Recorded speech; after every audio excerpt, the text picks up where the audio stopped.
All right, we are back here for the second qualifier of the Bullet Chess Championship. This is the final qualifier of the day. We have 2 spots already taken. David Paravian got one of them, and Denis Lazovic with the second one. Who will be the lucky final 2 qualifiers to round off the field of 16?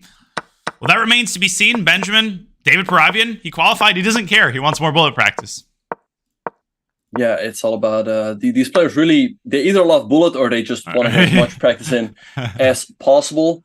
But yeah, I'm very curious to see who is going to make it out of this qualifier. I think, again, Terry has a pretty good shot, although, you know, he might be a little bit fried after playing bullet for 3 hours before this. Absolutely. And some of the players who were not quite able to make it, Terry, Zhigalko, well, they are all, of course, playing.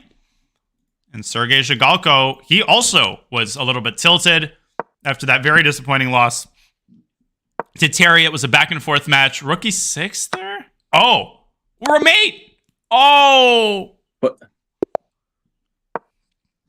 tough loss there for Zhigalko. But yeah, if I have to pick a couple players who I think are going to go deep in this qualifier, I'm going to go with Renato Terry.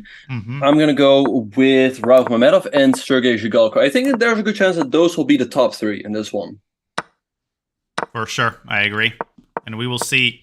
I'm trying to look to see who, if there are any new players in the second qualifier who didn't play in the first, but mostly not. I mean, Arjun Aragaisi is trying again. Dmitry Andreikin, another player who used to be quite a bit better at bullet than he is now. He's quite a bit more rusty, but he's got a chance for sure as well. Yeah, and some people in the chat are saying that Terry injured his hand. Is that? Whoa. Do we have any confirmation on that? And how did that happen? I wonder. Yeah, was that like a sports injury or a injury from, smashing the table too hard? The table, yeah. Yeah, I've never... I would assume the latter, but still, you don't usually injure yourself. Yeah, that's actually quite hard to do. Of course, I had the pretty well-known story. And by the way, another player I should spotlight is Anthony He. That's OGZ Panda. I think people who've watched my stream know that I play him very regularly in 30-second chess. Great player. But when I first started streaming, so good. He's incredibly good. I'll put on his games while I'm telling the story. I had a game against Robert Hess where it was like a pawn in game and he had 0.5 seconds and I managed to get myself mated by like all pre-moves.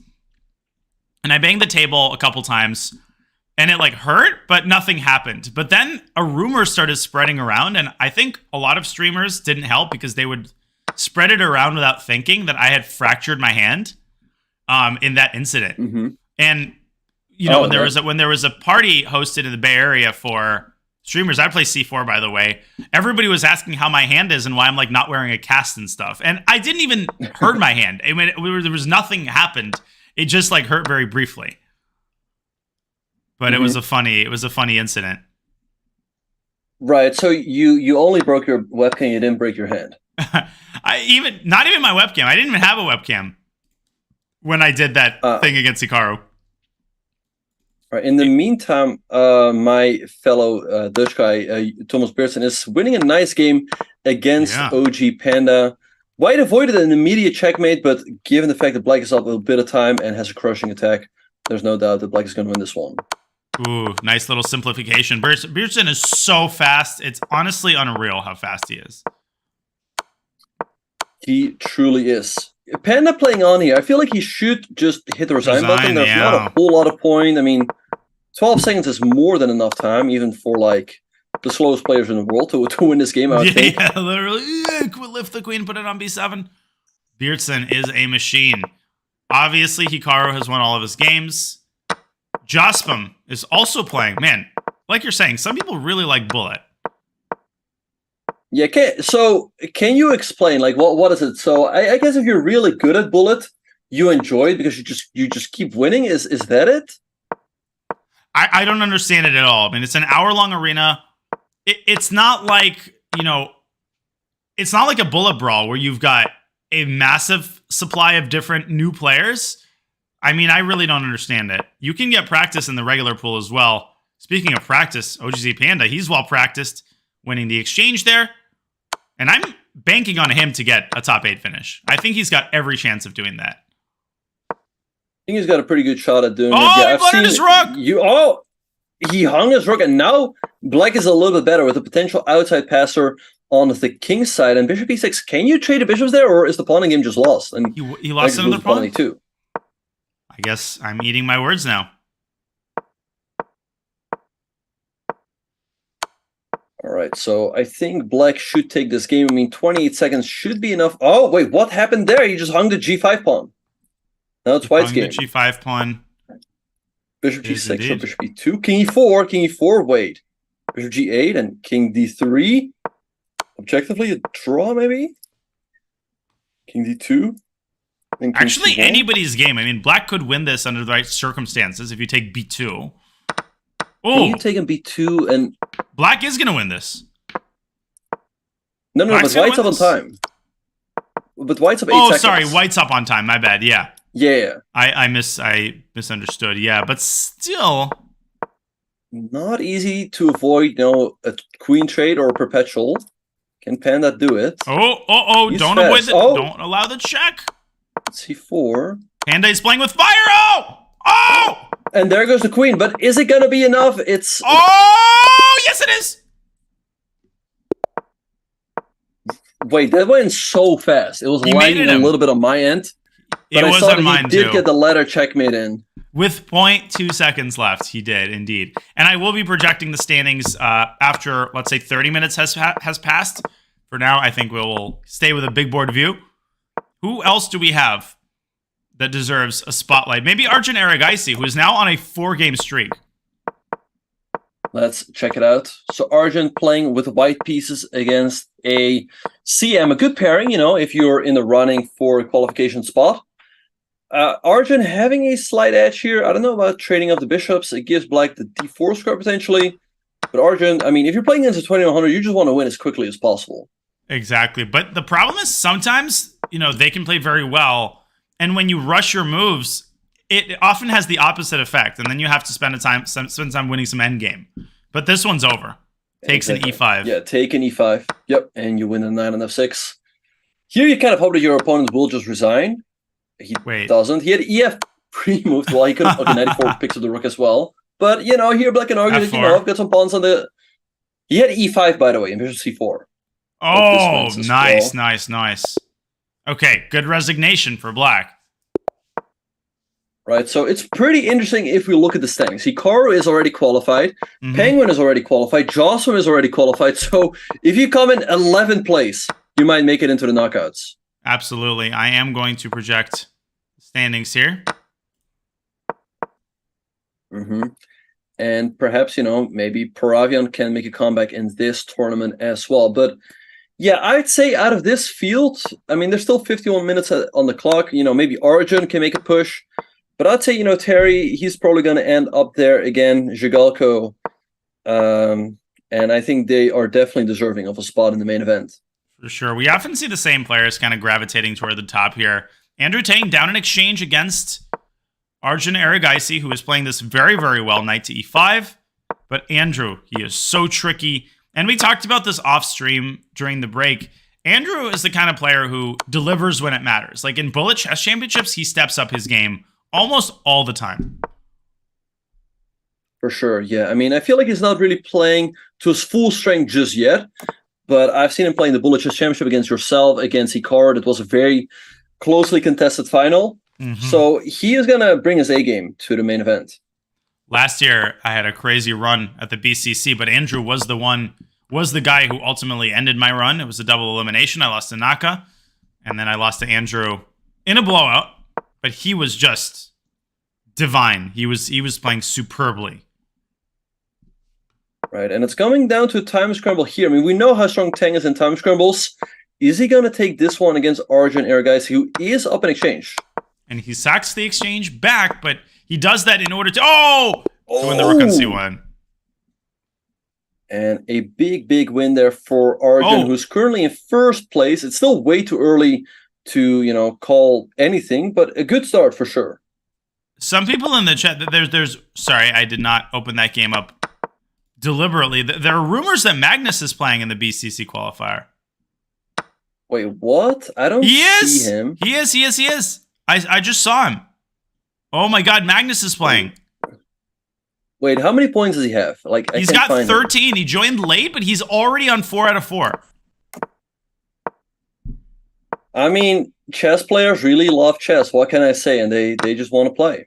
Careful, or I'm going to have to hit that join button. I think people wouldn't mind, but we got to commentate. E5, Magnus Carlsen has the white pieces here, trying to get on a 5-game streak. This is awesome. Yeah, no, definitely. I mean, it's awesome to see him play. Also for his opponents, it's very nice that they get the chance to play the best chess player right now, maybe arguably in history. And yeah, Magnus is going to win this game. I'm pretty sure he's up a pawn.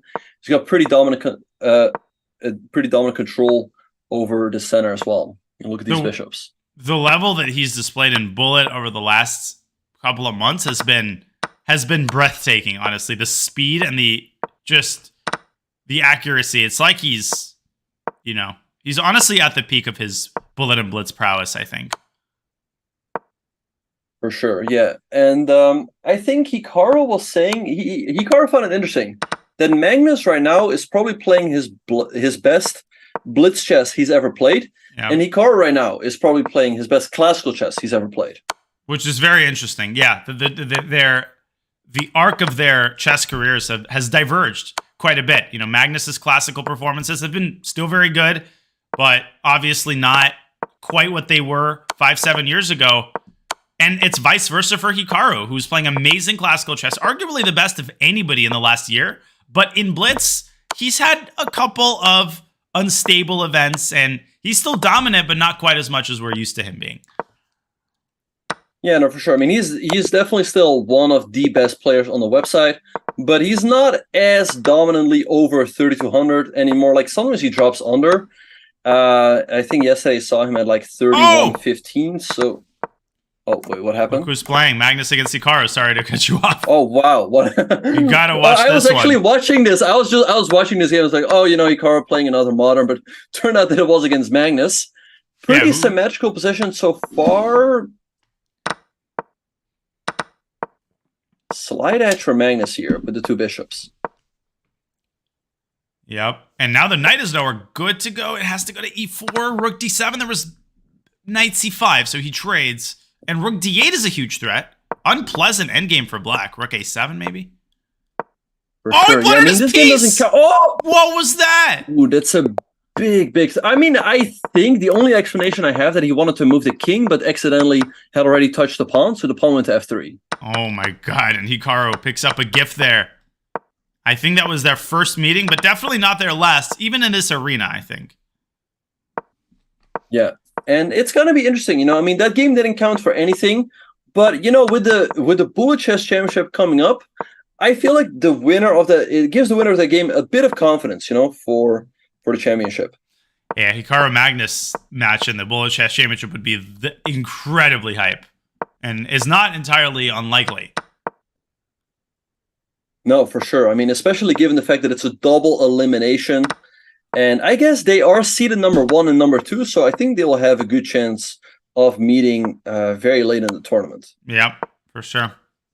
In the meantime, I've pulled up Arjun and Hikaru, who continues to nurture an impressive performance. He's at 26. Jospim in first at 30.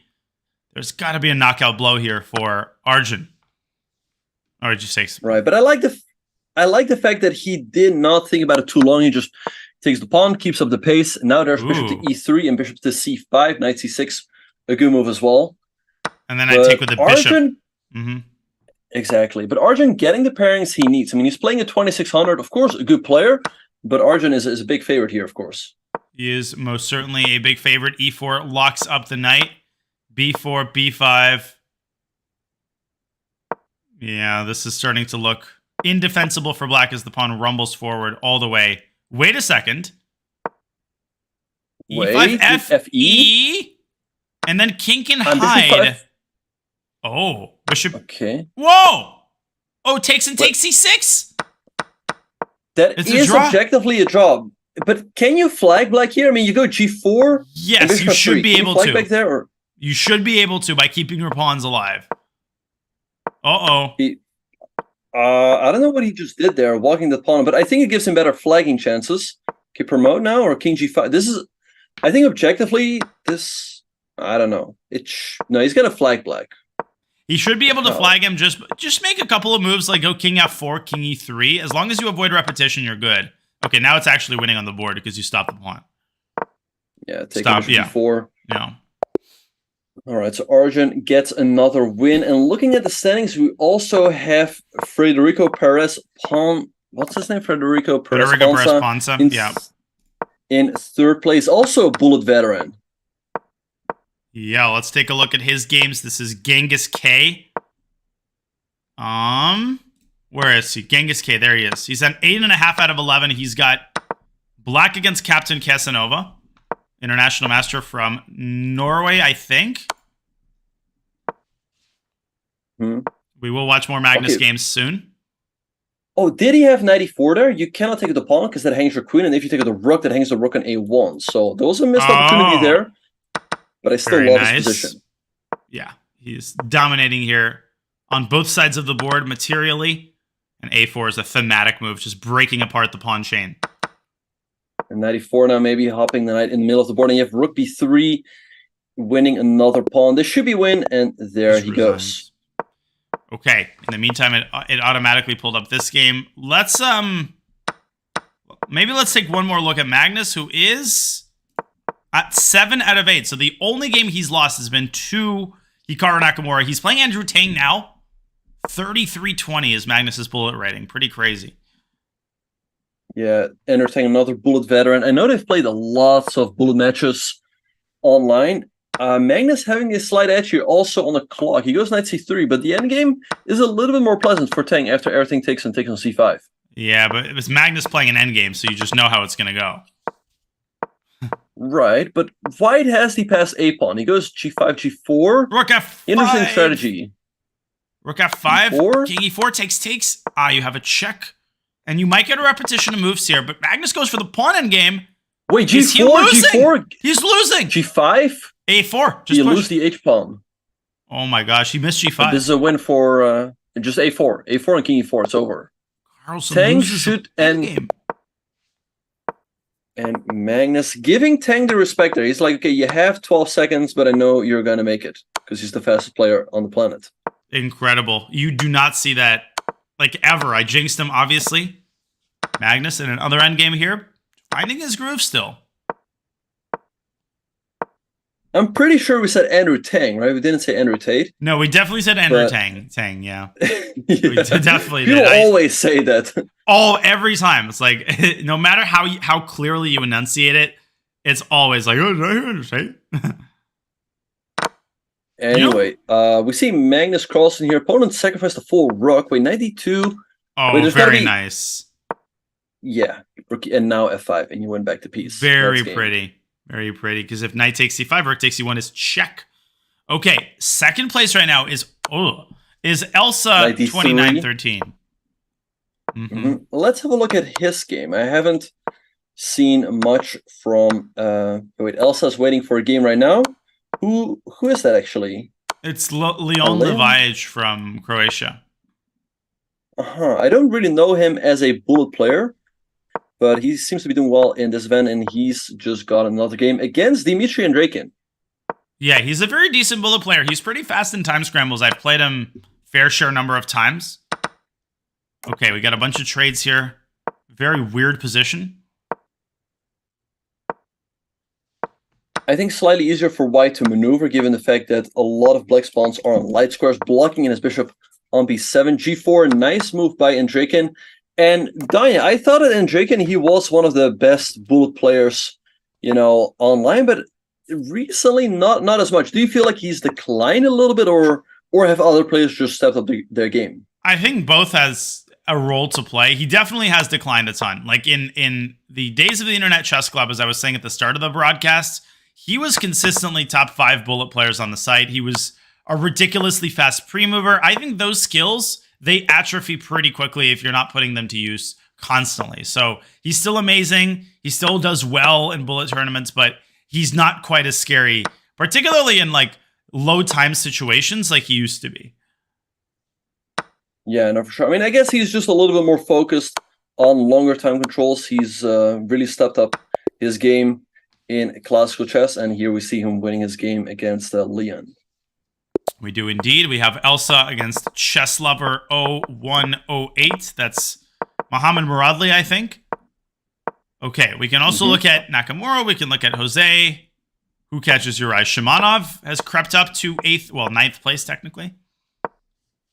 Yeah, for sure. Let's have a look at Shimanov. He is playing Thomas Beertsen, a fellow Dutch guy again. I don't know about Black pushing that H-pawn all the way down the board. I feel like it's created a weakness, if anything.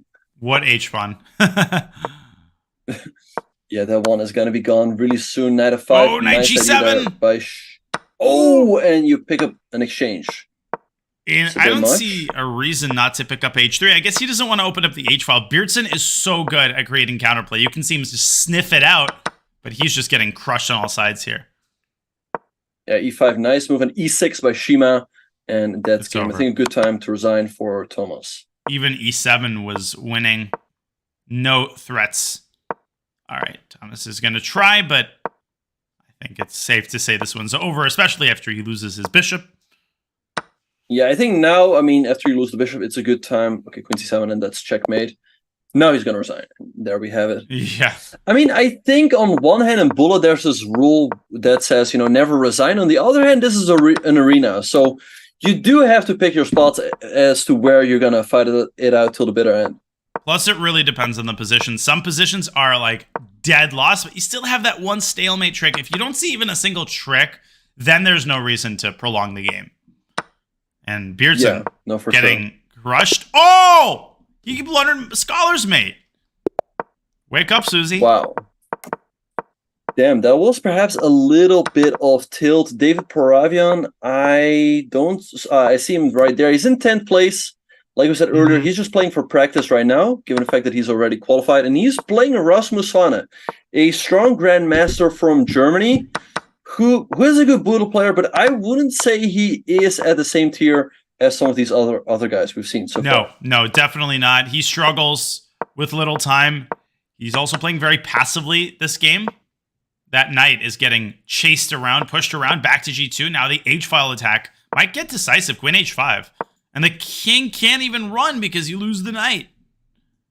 It's like you don't have a move here. I mean, I think you might just hit the resign button. It's really tough to do anything here. So Rasmus, he's a good player, but I would be a little bit surprised if he would make it into the top 8. Yeah, me too. That's why passive play is just so dangerous in Bullet. You never get off the ground. Penguin is in second also. Penguin also playing for practice. Now in first place. So, Danya, hypothetically, you could finish in like maybe even 12th place at this point. We've got Penguin, we've got Hikaru, we've got Jospin, we've got Magnus, we've got Paravian. Yeah, you could even finish in 13th place and still make it. All 5 players, all 5 of those players have already qualified into the Bullet Chess Championship. It's super cool that Magnus is playing, and he joined a little bit late. I think with a victory, he will jump up onto first place. Look at his position against Andrejkin, who's down a rook and a piece. Yeah, that's a bit much, but he's still creating some chances. Knight f6 by Magnus, holding everything together. King e7, the king is running out, and that should be it. So, yeah, king f7 looks pretty safe. And this is kind of what we were talking about earlier. Perhaps Andrejkin should just hit the resign button. I mean, 2 rooks and a knight is a lot, especially against Magnus. And Magnus with a little fanciness there. That queen couldn't have been captured because of the back rank, and will it backfire? No. Okay, he's still fine. Queen d3. Oh, it's made on b2. Yeah, that's it. There we go. Magnus right now in first place, facing off against Hikaru, playing the Caracan defense. Indeed. Here we go. And they have this line very, very often, actually. Hikaru does allow the h-pawn to get it to h3, which is a double-sided sword. h3 is both a strength and a weakness in certain positions. Ooh. But look at this. Given Magnus' pin on the long diagonal, Hikaru was not able to recapture and goes knight c2. I love this position for Magnus. I think the pawn at h3 is always going to be super annoying for Hikaru, so a good decision right there with bishop f3 to try to trade off those bishops. Yeah. Maybe d7. Okay, what's happening? Wait, b4? Is that a move? Knight takes c3, bc! Oh, knight c3! Ooh, knight c3. Wait, Both bishop knights are f3 hanging. here? This looks terrible. Oh, queen c5 and knight e2. What a What fight. a move. But it's still not over. And Hikaru is somehow just like glancing, the blows glancing off his body, and it's still a game. And look at this. Magnus going g5, g4, screwing in that bishop on f3, and you can now never get rid of it. Although, you know, there's knight e1. If Magnus is able to pick up the pawn on c7, this should be a crushing position. Pick up the pawn, he did, and here's another pawn on a3. His time. Oh! Hikaru gives up the rook. It's all over. Magnus is unstoppable and in first place and on a streak. And now Hikaru gets Terry. Another big game for Renato Terry, who himself is in 6th place again. Yeah, and Magnus playing against Arjun. Or you want to watch Hikaru's game? Let's watch Magnus one more time. I want to see how far he can take this streak. Yeah, so right now we see it's kind of funny. He's playing against Arjun, but Arjun, he's actually in first place of the qualifiers because look at the top four. It's Magnus, Penguin, Hikaru, and Jocelyn. What? That's crazy. The top 4 spots all have already qualified into the BCC. I mean, well, that's why they're in. I mean, they are that good. They are indeed. And they're proving that again and again throughout these arenas. Carlsen, up on time. He seems to be forcing every game into an endgame and then just doing Magnus things. That's where he is best. And see, knight g5, he's aiming for someone like rook f1, trying to infiltrate to f7, rook f8. Good move by Arjun. But now he blunders the h7 pawn. I mean, if he had taken with a rook, there was bishop takes knight and a fork on e6. Exactly. So Magnus takes the pawn now. Maybe knight g5 back, preparing rook to f7. I mean, you know, it's always early, but perhaps Arjun, should he already consider resigning? I mean, you're very likely going to lose here. Pretty much. And you just know Magnus is going to play like an engine in these endgames. He's still trying in 27 seconds. Maybe a dirty move here. Throw in something like, I don't know, rook takes c2, but he's dropping all of his pawns. Oh, knight d3 mate. And now the bishop. Oh, knight d3 is made, yeah, and Arjun just resigns the game. So Magnus, he keeps crushing it. He's up to 47 points, and now he is playing John Marco. But Diane, let's look at another player. And by the way, yeah, we were saying how the top 4 was already qualified. Right now, the top 5 is qualified, as David Paravian has moved in there as well. He has indeed. Unbelievable. So you're saying the first place is Christopher Yu, who we haven't even said his name all stream long. And he's technically in first, well, formally in first place, discounting all of the players who've qualified. He's on a 6-game streak, and he's facing Genghis Khan. That's Federico Perez Ponza. So Christopher Yu here playing the Philidor defense. I don't like his pawn on a5. It always gives white a very juicy b5 square. Perez treats the knight on the 6 and 9, can go knight at d5. And I guess thinking on b2 was a little bit too risky, but this is a pretty pleasant position for Perez in a bullet game. Indeed. Knight d7, trying to get his knight to c5 and generate counterplay, but the light squares are really, really difficult to handle for black. But the b2 pawn falls. Can you trap the queen there? It's a moot point. He finds a way to defend the bishop. Right. Okay, d5 by Christopher. Maybe you just go bishop d5, knight takes b, queen takes b2, and knight c4, e4. Christopher up a little bit of time. If he can somehow, maybe he can go h6, sneakily preparing to move bishop g5. Bishop c4 I would play to keep the d5 pawn alive. Yep, bishop g5, good call. And e3 would open up the king side. But hard to make anything happen here. He doesn't know what to do. There's f5 that exposes king on the diagonal. d6 check and b4. Okay, take. It's going to come down to a time scramble here. I mean, I know that Christopher is really fast. How are Genghis K's pre-move skills? Incredible. He's a great 30-second player. No problems with them at all. Genghis should have the edge in an all-out time scramble. But knight e5, you can't take the pawn. And he drops the bishop. And there goes the bishop. But still not over. Genghis taking too long here. And he gives back the knight. Now rook f6, hitting the pawn f2. 7 seconds. Is he going to make it? The moves are flying in super fast. I don't know about you, Diane, but the moves are flying in chunks for me. They are flying in chunks. When it gets this fast, the server sometimes doesn't handle the transmission. Oh, but look at that. Some great moves by Christopher blocking Genghis K's pre-moves. He's got to try to keep the rook on the board so he can throw in some annoying checks. But it's over. No stalemate. He won. Wow. All right. So Christopher Yu drops down a little bit, but still has great chances to make it into the knockout. So again, you need, I think, the top 13 qualifies, right? No, wait. Alexander Bornik is playing as well, and I assume he is invited, right? He is invited. Yeah, Sasha is also jumping in on the fun. I think when people see Magnus participating, they obviously want to play. You want a chance to play people like Magnus. Magnus is now on a 9-game winning streak. He is pulling away from the field. Hikaru is in relatively close second with 48 points. But obviously, when you see Magnus playing, you want to play. For sure, yeah. But look at this. Magnus has played 5 games less than Hikaru, but he's still in the lead, which is quite incredible. I wonder who he's playing, if he's playing Hikaru. Let's have a look. So yeah, we have this game here between Christopher Yu and Penguin. Christopher takes the pawn on d5. I guess black has a slight edge in the endgame because the pawn on d5 will be somewhat of a weakness, but we know how fast Tang is. Importantly, rook e7 check, the king simply steps back to f8. And again, with the rooks off the board, the d5 pawn would suffer particularly. So e5 by Tang. Christopher taking his time. He goes rook b4. He's got to be careful. He's got a good position, but he cannot let it come down to the last 5-ish seconds against Tang. Can you get the knight around to e4? Not really, because it's going to be captured if he does that. Here goes Tang. You don't want to give Tang a 5-second edge here. He is going to win this 10 times out of 10. Yeah, no, the time disparity has just become too much, and Enter is just way too fast in these time scrambles. King to c6, making way for the pawn. He's winning this obviously on the board as well as on the clock by like 7 hours. And so what is it about Tang? He just knows when to pre-move, and he knows what you're going to pre-move as well? It's honestly surreal. I have no explanation for it, and I've watched it from Andrew Tang's perspective.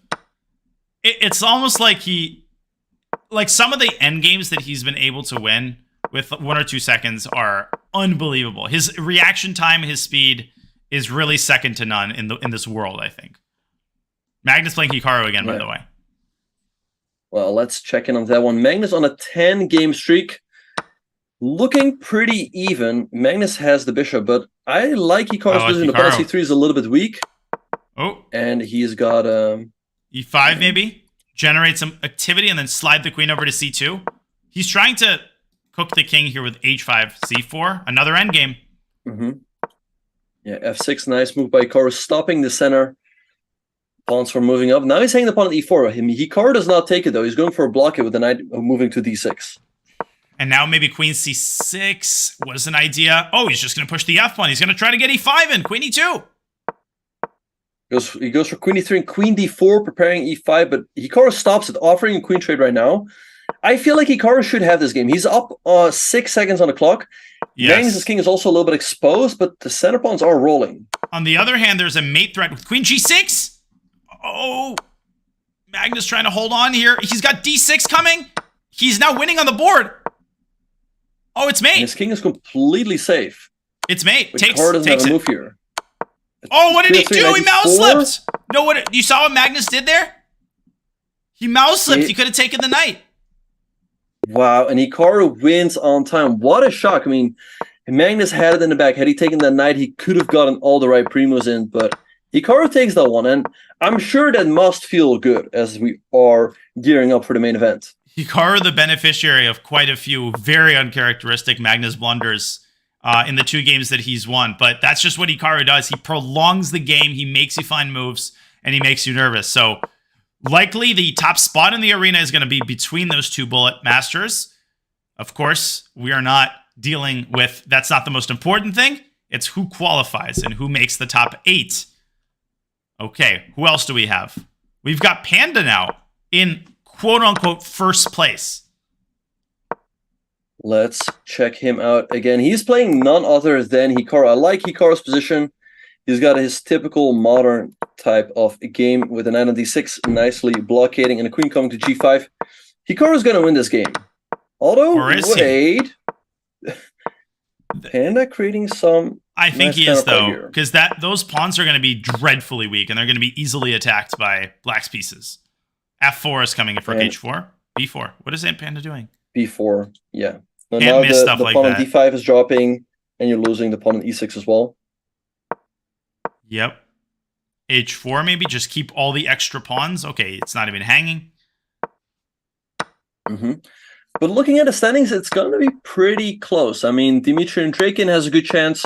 Terry is up there again. Panda, Arjun, maybe Fandarine. Grishik is fighting for his shot as well. It's really going to come down to the wire. Who's going to make it in? Always does. It really always does. 23 minutes left in the arena. Magnus still in first, but all of that is a moot point. Okay, Terry is in 6th place, so Terry is doing okay. This one's over. Hikaru, in the meantime, taking this game. I mean, I think Panda, perhaps he should resign a little bit earlier. I understand that, again, in Bullet, you don't want to fight on until the very end, but it cost him a lot of time, that game. It does indeed, and now Hikaru surpasses Magnus with 60 points in a 6-game streak. Let's check into Fendorine. That is Maxim Chigayev, Russian Grandmaster. Pretty decent Bullet player. I don't think he's anything... he's not an inveterate Bullet player, but he's pretty good. Yeah, he's playing against Arjun Aragaisi. He has a winning rook and pawn in game here. I think pretty basic. You just push your pawn down, and now rook g. Stalemate! Oh my god, that's a big throw. He needs to go back to school, man. You got to go back to Mrs. Katz's, second grade tactics class there, Arjun. But of course, it's very, very easy to miss in a time scramble. I'm just giving him a hard time. Knight d7 wins the pawn. Common type of blunder, by the way. Yep, the pawn on e5 seems to be lost for Pernev. Pernev, we saw him fighting in the first qualifier. He didn't make it into the knockout, but he is pretty close here. I mean, right now, he would make it if the tournament would end right now. Yes, he would. Yes. Yes, Jen. All right, rook e7. Gives me the pawn. Okay, anyway, so he is going to get back the d5 pawn right now. Arjun still having a slight edge because it's difficult to move out that bishop on c1 because you're always going to hang the pawn on b2. Why would have rook b1? Couldn't it have been captured? What am I missing? And then move the bishop away and then push the c pawn? I don't know. Perhaps that's what he should have done. It trades the rooks, takes the pawn on b2. The c3 pawn is strong, but you have rook. Okay, the bishop on a4 still controlling the queening square. Slight edge for Arjun, but objectively it should be a draw, I guess. He's going to bring his king up, though. As long as he can keep the c-pawn protected, I think Black is winning chances. I don't like a5 there by Pernev. I think Arjun should have just taken it and take the pawn on h5 and go for the flag. But king e6, of course, also not a bad approach. King d5, hit the bishop, force the rook to move to an awkward square. And now the king's path is paved away. c2! He just let the pawn through. Yeah, king b3, rook b8, king a2, and you're not even going to be able to give your bishop rook e3, and that's game. Yeah, so because big win there for Arjun Aragaisi, who's fighting for a spot in the top 4, and tough loss for Pernev, who now drops out of the top 8, I think. Yeah, you never know what's going on at any given moment. Okay, Grishuk is in 11th. It's going to be incredible because, again, like Magnus is qualified, Hikaru, Penguin, Jospem. Then we have Boronik, we have Paravian as well. So maybe even 14th place is going to be enough. Yeah, we've got Indian lad. That's who is that? That is SL Narayanan. The bishop was just hanging there for a while, by the way. Arjun finally decided to take it. Who else should we look at? There's CKG Chess. That's a Turkish IM. Dropstone isn't doing quite as hot this tournament, but that's because he's got less motivation. We can go back to Magnus. Who is Magnus playing? Magnus is playing Devik Bronstein. Let's see how he's doing in this game. Magnus... game looking even, but Magnus has the extra time, so he should be able to win this one, I would think. Bishop c1, maybe? Keep creating threats. If you could win the a-pawn, it'll make it easier for you to play a long game here. Yeah, and that's what he does. He should be able to flag his opponent up 6 seconds. Bishop f8. Bishop Lutheran f8. checkmate 1. This might be a draw, but I think you're just going to lose here. Yeah, agreed.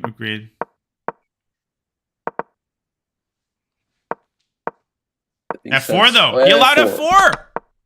And now it's still probably a draw objectively. Although Magnus is going to go around to the other side and win the game. It should be a win for Magnus. And there we go. Oh! Moves again. Oh.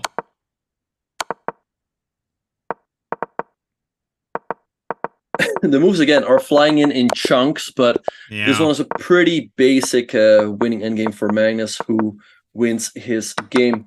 Do you want to have a look at Renato Terry? He is right now in 7th place, which practically is 3rd. He only has Andrakin and Arjun Ergaisi ahead of him. Let's do it. I'm going to pull up Terry's game. Terry has the white pieces against Jaspa. Big game here with less than 20 minutes left in the arena. And Terry is in some trouble here on the king side. I love Jaspa's position here, especially practically. He's just pushing the pawns forward. I don't like h3 though. I think h3 was terrible. Yeah. Yeah. Because now Terry can just pick up the pawn on g4. It goes queen d3. He also had knight f5 there. That's a nice move, yeah. Knight f5 even now is a possibility to slice the queen off and attack to d6. But I like what Jasper has done. Opening the a7 for his rook. Is there... Oh, that was a great find. He goes rook f3. Oof. He shook the hornet's nest. Not... Take? Or DE? Or DC? And now it looks like white should be winning, but it's easy to blunder mate here. F2. F2 by Jasper. God. Take with the king? No, but then rook d1. Rook d1? C8 queen? Rook e1 and queen e3. Oh, check. Queen now black G1 has a million checks. H2. He's going to play h2. And h2. Oh my gosh, black's going to promote too. What is he thinking about? Jasper got to move. There's no checkmate. Queen g8, king h6. And the king is now safe. white's got to run. Jasper's going to flag. Jasper is going to flag. He took so long on that critical h2 move. That was 4 seconds that he really wants back. Exactly. So Terry getting a very, very important win there. And he stays in 3rd place. Again, he only has Andrakin and Arjun ahead of him right now. Yeah, Carlsen did play Hikaru again. So they're basically playing a little mini match. That's the story beneath the story. 16:40 left in the arena. We remind you that afterwards, the top 8 finishers who are not already qualified will advance to play a double elimination knockout to determine the final 2 qualifiers to the Bullet Chess Championships. So that'll be coming your way in about 20 minutes. But very important final minutes of the arena. How is Shigalko doing? Shigalko is not doing too hot, but things can easily change with a quick little streak. Exactly, yeah. The gap between him and the number 8th player is pretty small. I mean, it's only a couple points. I mean, I don't want to, break my head doing the math during the tournament. We will figure it out at the end. Actually, he might be almost in at this point. Yeah, he might be. E3. Oh, and queen E1, you can still take the rook because black promotes to a new queen. Mate. And you go queen f1, checkmate. Wait, queen h5. Queen h5! Okay. Oh, queen g4 was made. No, queen g4 was made in 1. Oh. All right, and Shigalko wins a very important game. Okay, now we have... Let's turn on Shigalko for one more game because he's in 10th place now. If he can win one more, building his streak up to 5, that is going to be huge. Who does he have? He has... Okay, 1900. We can skip this one. He has a good pairing indeed. Damn, that is a great sure. pairing. I mean, he will for sure try to win this one as quickly as possible. Black, though, is playing a pretty good opening. Black is better, if anything, e4. And it's also, I think, a nice position for Bullet. It is indeed. F5, solidifying. F5? Not so easy. Okay. C5, maybe bishop f4 or bishop e3, preparing a rook to d1. I think the problem is that the really lower rated players, they get nervous the moment that they can sense that they've got a chance to score the upset. And the blunders often happen shortly thereafter. Like knight g4, knight f7. It feels like Zhigalko might also have felt some sort of pressure, like, oh, I'm playing a 1900, I want to win quickly. And that's holding him back a little bit because the game is, I mean, he's a little bit better now after 20 moves. That's not what you want. You want to have a crushing position. Yeah, and Black is sidestep. There were like a ton of things that Black could blunder. He hasn't blundered anything. He's going to lose. He's going to lose on time. But a valiant effort by Simunda, 1900. Penguin has crossed Hikaru, by the way. Not that that matters. Just looking at the top there. Draken suddenly in 4th place. Yeah, no, and Draken has got great chances of making it into the top 4. Let's see. So right now our top 4 is Draken, Arjun, Terry, and Vandereen. So that means that Draken is 10 points clear of number 5. Draken is 10 points clear of number 5, yeah. Sasha Grishuk right also now, climbing up. Zhigalko wins his game, obviously. Yeah, and the fight for the 5th through 8th place is extremely close. I mean, there we have, all those players that are around like 55 points. I mean, we have Zhigalko, Vandereen, CKG, Grishuk, Ineolet. They're all, just in or just out right now. Every time I click on Sasha's game, he's winning on the board, but it's like the clock really, really, really hurts him. If it was 1+1, I think Grishuk would be winning like most of these events. Oh, he's gonna get flags.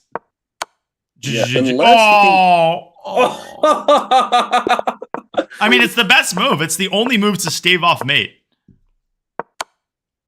Damn. Oh, Grishuk's got to be tilted after that one. He is. Had Sasha pre-moved bishop takes h1 there, he would have still saved the draw. But yeah, that's tough. It was or made that move in time. Still a nice position, though, for Grishuk. He's got a nice outpost on e5. White's got a bad structure. Leon Levitch has his work cut out for him. Maybe h5 now for Grishuk. He goes for the more solid approach with king side castles and rook to e8, bishop c8. I like his position. Levitch, he started off pretty hot. He was in 3rd or 4th place, but he's dropped down to 20th. So he's going to have to get some wins to move up. But look at this down here. Levitch, he's in 20th place. Grishuk in 12th, but the difference is only 3 points. It is. Okay, rook f2, rook e3, rook d2, trying to hold everything together is Leon Levitch. Rook takes d3. Oh, that's a crushing tactic. That is a crushing tactic. By Grishuk. Okay. All right, so let's have a look. Which game do you want to have a look at? Let's look at somebody who actually has, something on the line. Like there's Panda Frederick's name. Let's check into Terry for a second. I really wanted to qualify and get one more chance. I think that would be fair. Speaking of fair, he's playing fair chess on YouTube. Who's blundered mate? But how? Where's the mate? Oh, it is. It's this. King you have to go king h3 here. Wait. Oh, it was. Oh, he had g5, and you win the queen. No. Yeah, you win the queen. Takes. Queen g3, queen g7, and queen g6. And the queen of b6 is hanging. Oh my god, that's beautiful. That was actually a super cool trick. Now he's going to win anyway, though, I think, with queen. Wait, was there mate? Oh my god, queen I feel like g4, queen h1. Oh! Whoa! I got to show that. That's beautiful. I got to show that. In this position, real quick. He had queen g4 and queen h1, but back to the game, We're in a time scramble. Who's going to win? I think g5 is a terrible time scramble move because it gives Black a lot of checks. I think Draken should win this one, given the fact that he has some checks. But definitely. Okay, which is not necessarily terrible for him. 10 minutes remaining in this arena.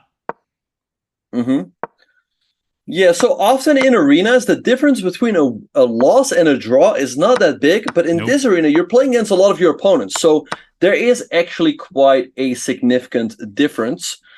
So let's have a look at how Vandereen is doing. He's playing against Indian Lad, who's also, also on the edge of qualifying or missing out. And Vandereen has one opponent, but he gives it away right away.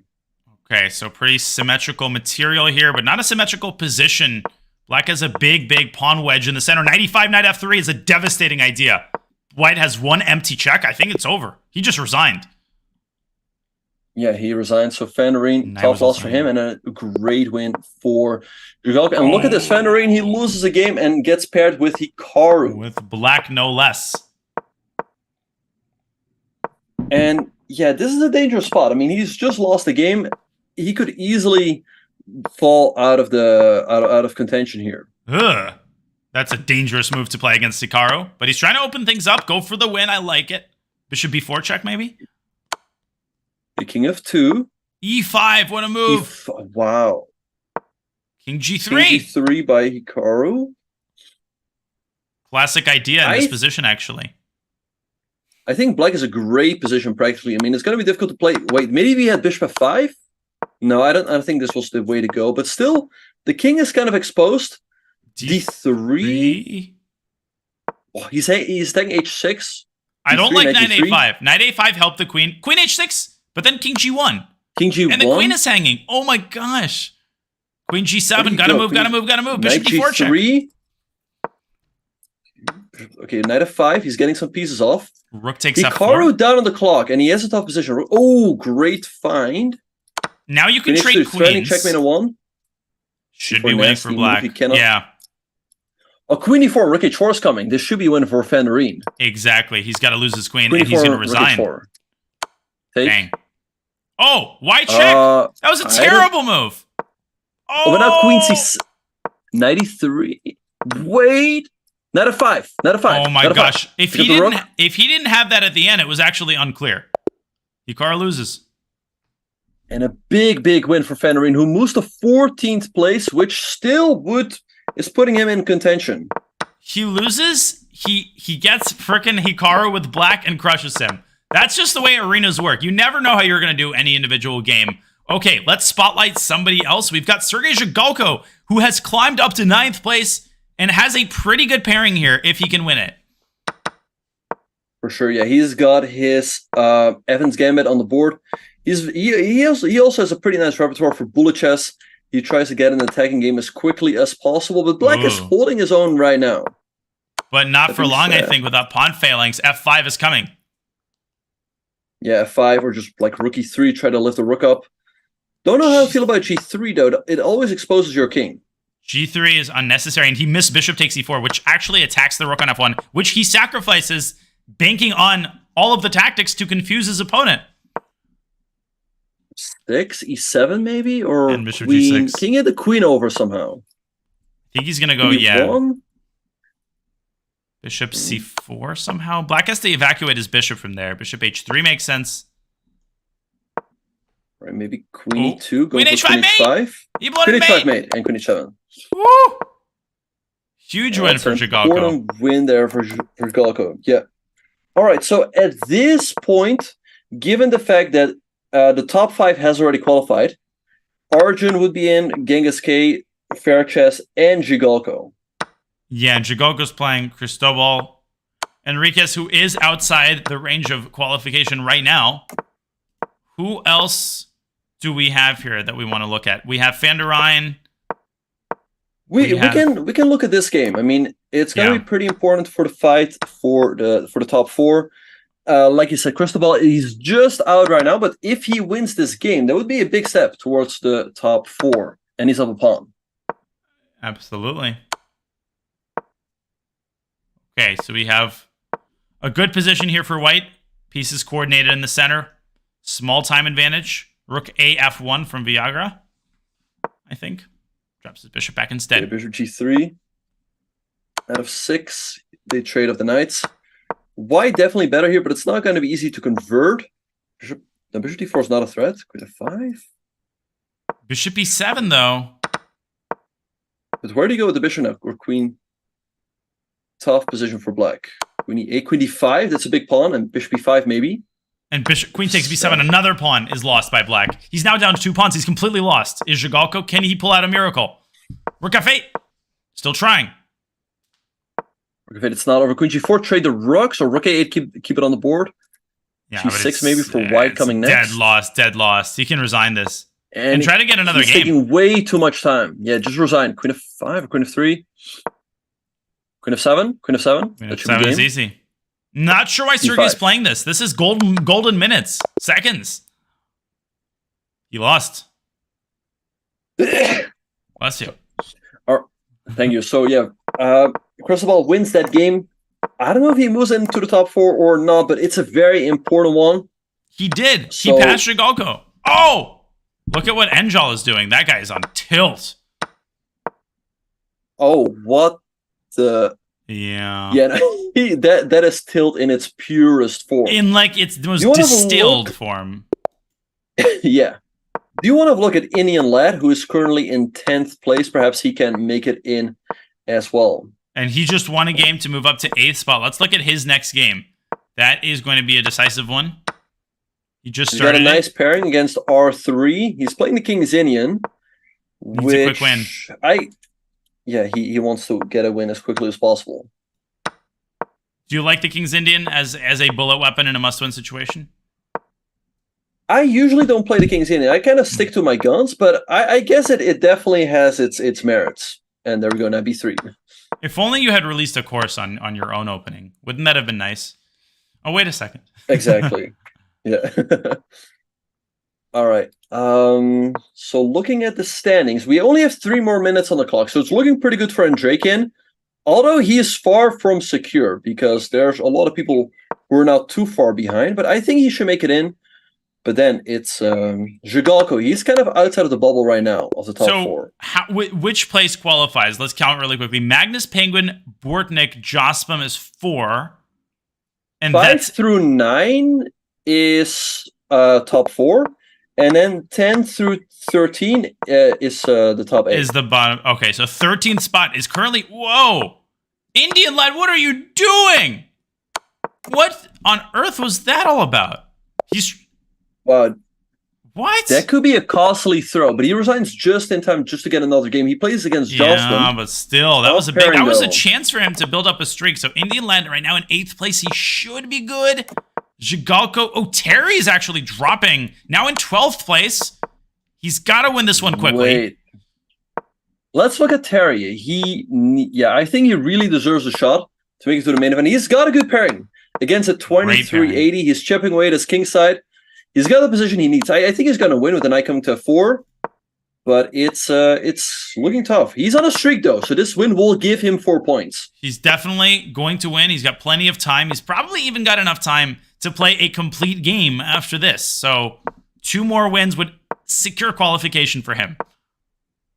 Yeah, he needs to win this one quickly, though. I mean, if he has like another 130 on the clock, that should be enough. But White all of a sudden has the edge. He can go Queen G6 or Queen F5.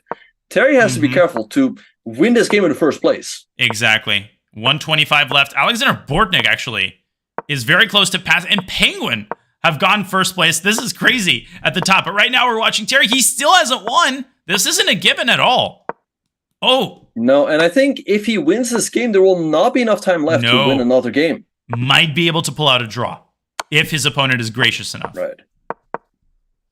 Queen E6, getting some... Okay, knight is coming to G6. And a 4. Okay. He's going to win this game, but he doesn't have enough time to win another one. Not even close. 53 seconds. His opponent could stall it out, but most people usually make 20 moves really quickly and then agree a draw. All right, so let's have a look at the standings. So right now we have Andrekin. We have Andrekin, Genghis K, Arjun and Indian Lad. They're in. Then we have Viagra, Terry, Baku Boulevard, and Pranav. So it's super, super close again. Okay, Baku Boulevard. These are the games where you're either going to get lucky, your opponent will resign or agree a draw, or he'll stall out. Ralph is winning, but can he win in the next 17 seconds? Or will his opponent stall it out? I think it's the latter. I think he's just going to stall it out. He's taking his time here. I mean, it's not going to be enough. So maybe the players can still make some quick draws to get another 1 or 2 points on the board. And there we go. And the tournament is over. So, Diane, let's have a look. Dimitri Andrekin, Arjun Erigaisi, Genghis K, and Indian Lad will contest the winner's bracket. Then we have Cristobal Terry, Grishuk, and Baku Boulevard fighting it out in the losers bracket. Wow, incredible. Baku Boulevard, we haven't even talked about him. He was kind of, he was kind of chilling, and Zhigalko misses out on qualification again. Unbelievable. By 1 point. Oh my gosh. And it's Rauf Mamedov who squeaks by. Great to see Sasha Grishuk in once again, although he will have to step up his game in the elimination bracket. Crazy stuff. I can't believe the top 5 spots are taken by players who've already qualified, including Bortnik and Andrew. I mean, that's why they are in the main event. They are the best.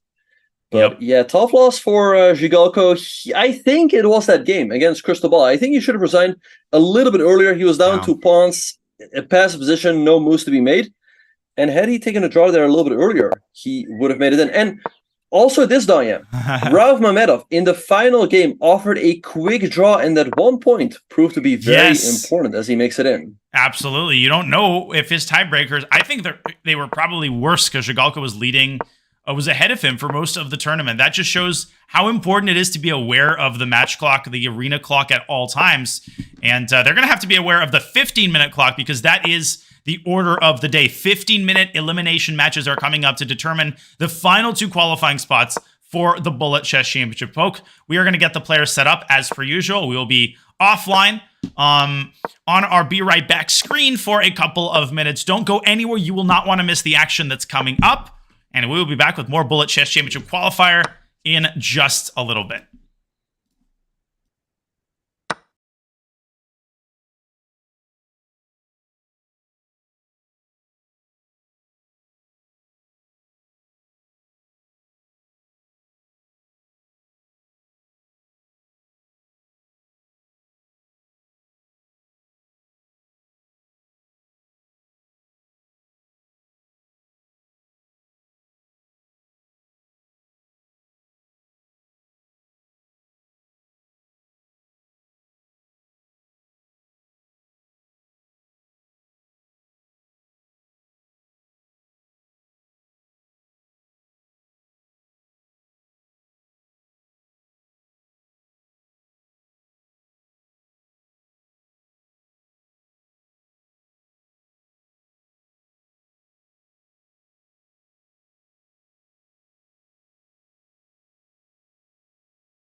Hello, everyone. Welcome back. Let me unfreeze the Zoom. There we go. Okay, we are underway here at the Bullet Chess Championship Qualifier. This is a double elimination knockout, and the first match is underway between Andrejkin and Narayanan. And we can jump around as we did in the previous qualifier, Benjamin, getting a look at all of the matchups and focusing on the close ones. Exactly. This is a match in the winner's bracket, like I said, between Dmitry Andrejkin and SL Narayanayan. The other semifinal in the winner's bracket is between Arjun and Hikaru and Federico Perez Ponce. We also have some matches in the loser's bracket. But the nice thing about being in the winner's bracket is that you still have one more life. Even if you lose a match, you can always come back. By the way, just put the link of the knockout in the chat if you guys want to have a look. But Diane, what do you make of this game so far? Andrejkin's up a pawn, so it's looking pretty good for him. It is, and honestly, 1 second, I'm just gonna get the chronograph open. But actually, in the meantime, Andrejkin has lost his extra pawn, and he's down 10 seconds on the clock. So great chances for what? Why would he just take a draw there? Up 10 seconds. Yeah, wow. I don't know. Dmitry still getting the hang of things. Once again, he has gotten slower. He has gotten slower over the years, I think. That was an endgame that he would win, like 10 times out of 10 most of the time. Like honestly. Quite frankly. And here we have Catalan between Andrejkin and Narayanan. Andrejkin has had this a lot in the RCC against Hikaru, if you remember, where Black gives up a pawn, but he has pretty good compensation due to his active pieces. So, with your bullet experience, Danya, who would you prefer in this type of position? Black. Again, I think the bishop pair is very valuable. Control over squares. This is likely to end in a draw. At some point, this line was just mega popular over the board as well. I mean, Hikaru was playing it exclusively. I feel like something happened to it. It sort of lost some of its mojo, but now I think white is better. Now I think Narayanan is getting the hang of things. He's still up a pawn and he's eliminated Black's bishop pair. Yeah, I don't love the move g5 by Andrejkin at all. Okay, he goes h5, h4, but he is pinned along the c file. It looks a little bit tricky. h4 is on the board. If you can get h3 and he's all of a sudden threatening checkmate on g2, knight b2, Ooh. That looks a little bit off. Forcing a queen trade, though. That's a nice idea. The rook b4 is a draw. Should be. Diane, look at the clock. Andrejkin, again, down 10 seconds. I think in the last game he was quite lucky that SL just gave him a draw, but if he keeps getting 10 seconds behind, he's just going to lose. Yeah, this should be a pretty straightforward win, actually, especially with the knight, which can create threats on almost every move. Exactly, and he's also up a pawn. The moves, again, are coming in chunks. Knight f2. It's just too tough, given the time situation and the fact that white is a knight. Yeah, rook c4 is, the only thing you have to avoid is trading off all the pieces. That is literally the only way that this game ends in a draw. Is if you allow trades or you stalemate your opponent's king. Otherwise, it's just not even close. Yeah, 1 second to 13. Has won back the pawn. Oh! F5. Huh. Good pre-moving by Dmitry, but it's not enough. Yep, no, white keeps that knight and the pawn on the board. And so SL takes the lead here. Okay, so we also have a couple of other matches. We have Renato Terry, who is playing Grishuk and is tied with a score of 1-1.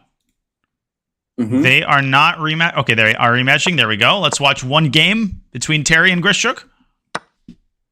For sure. I think Terry is definitely the favorite in that matchup. Grishuk is the better player, but Terry just maneuvers a little bit faster, also faster in the time scrambles. So I would be surprised if Grishuk manages to pull off a win there, but it's not going to be an easy one for Terry. I feel like Black had queen c6 earlier to freeze the white queen. That might have been a semi-important moment. At least now Terry can move his knights around. He's still worse, and he's losing a lot of his queenside pawns. Yeah, and Grishuk playing fast, so this is definitely his game to win. Rook a1 perhaps by Terry.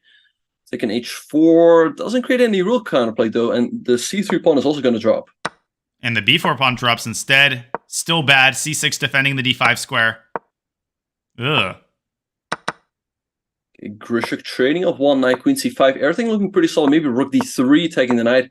And now, why not? Oh! Oh! Terry with a devilish trick. But still, I like Grishuk's position. Everything is nice and solid, and you can start pushing those queenside pawns. Yeah, but I'm starting to look at the clock and starting to get a little nervous. Queen takes a7, maybe? But how does Terry stop the other pawns?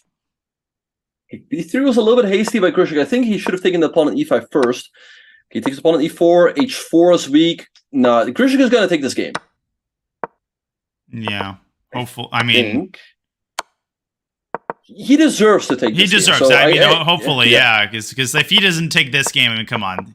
Sasha, so the chess gods have to... Terry is fast. I think that was a mistake, trading up the queens. It probably was. This is going to come down to the wire. Grishuk's got a pre-move. There we go.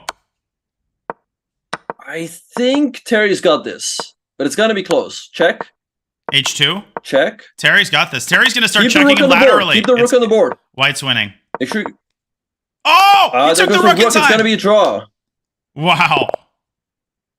But still, a heartbreaker for Grishuk. That was smart though by Grishuk to trade the queen for the rook, because otherwise he would just get flagged and lose. Yeah. All right, so here we have a what's it called? I can't wait. I know the opening. It's called I'm blanking. Tell me how done. Yeah. I mean, I think we should check Chessable for the BOGO. Oh wait. I wasn't sure if you were being sarcastic or not. No, it's the BOGO, not that the Queen's Indian. Right, you're around the Queen's Indian. Exactly. I've had some games against Terry here as well. I feel like White always has an edge with the two bishops and the space advantage, but Terry, he's solid. You know, he's tough. He doesn't go down without a fight here. Right. I mean, that's the thing with Terry. Terry, you gotta understand, Terry's very good at maneuvering games. And here, Grishuk is kind of pulling a Terry in terms of the type of position that they reached. I love the bishop pair here, the dark square control. But he cashes in his chips. Very nice tactical awareness. Queen d5, queen f5. Whoa. Queen g4, great move by Terry. But h3 is a very calm response. He's down 2 pawns now. I think Grishuk should be able to close this one out. He's up a couple pawns. Black's king is weak. And rook c7. He's even. And there goes the queen. Woo. Grishuk with the lead. Terry in trouble again.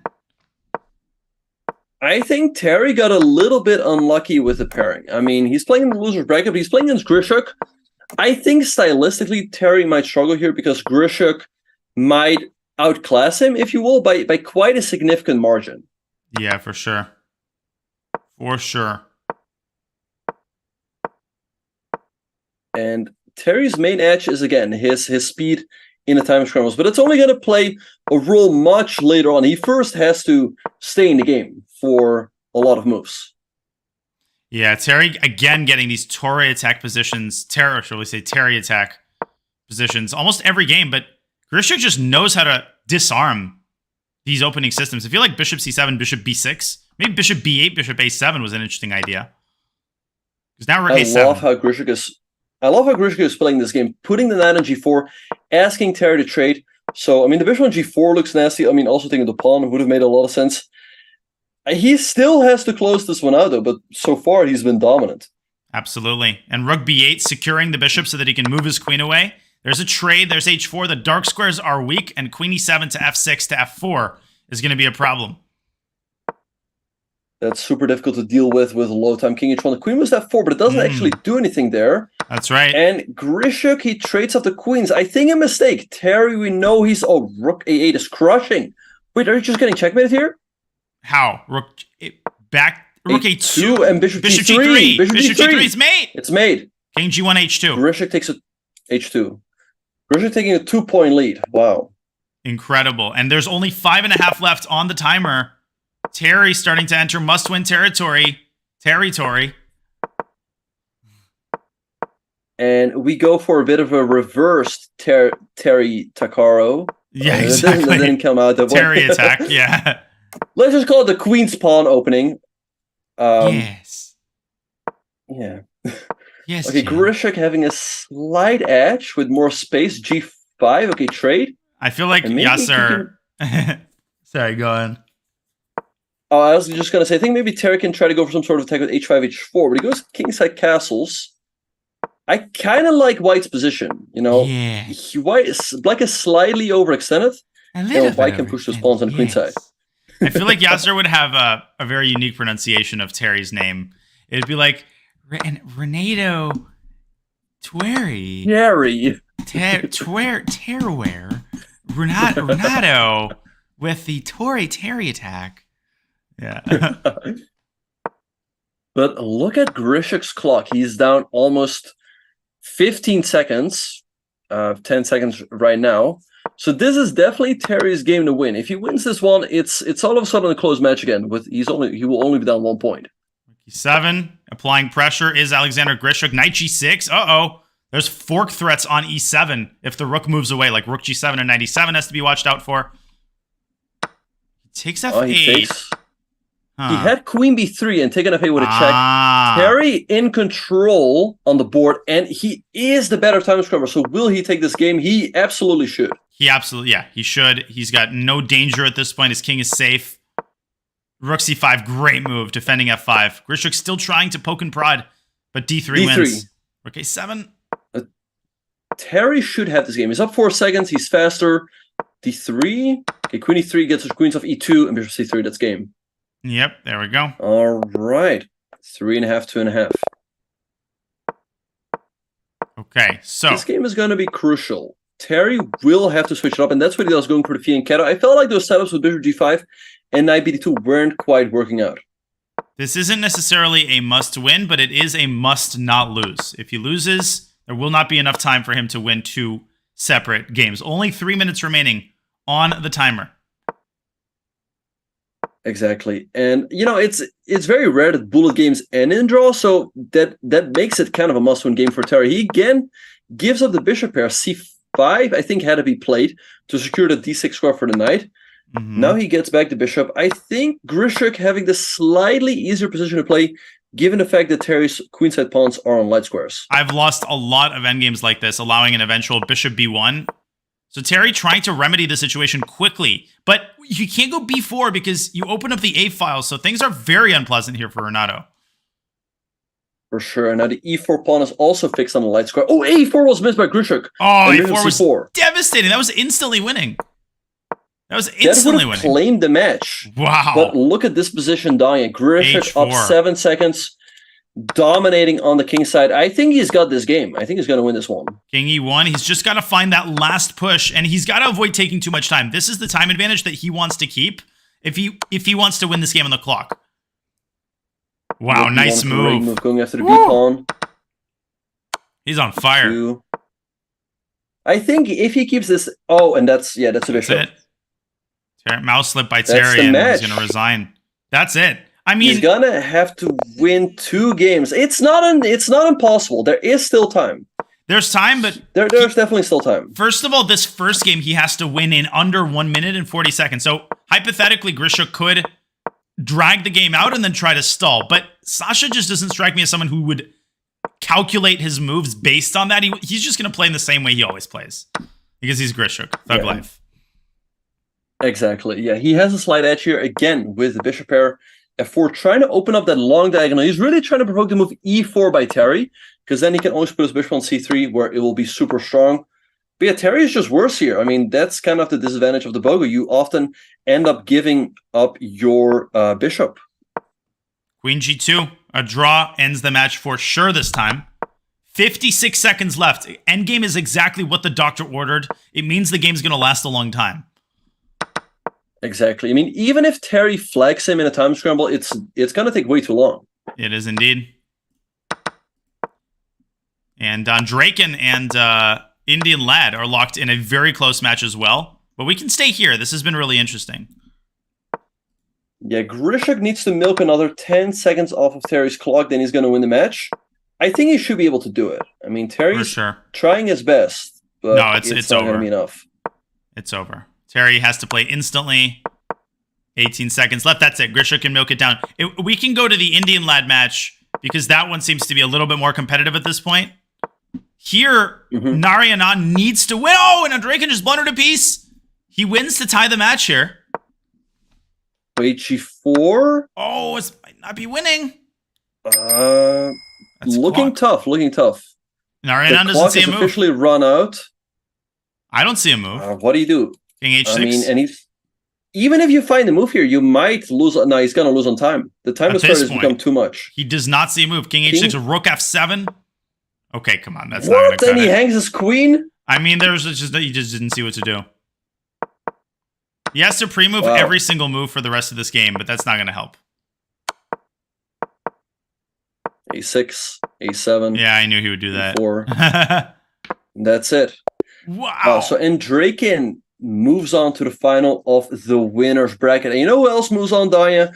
Arjun Erigaisi. He crushed Federico Perez-Ponce with 5.5, 2.5. So either Andrakin or Arjun is going to move on to the main event. Mamedov and Enriquez, I have no idea why they're playing. This game should be aborted.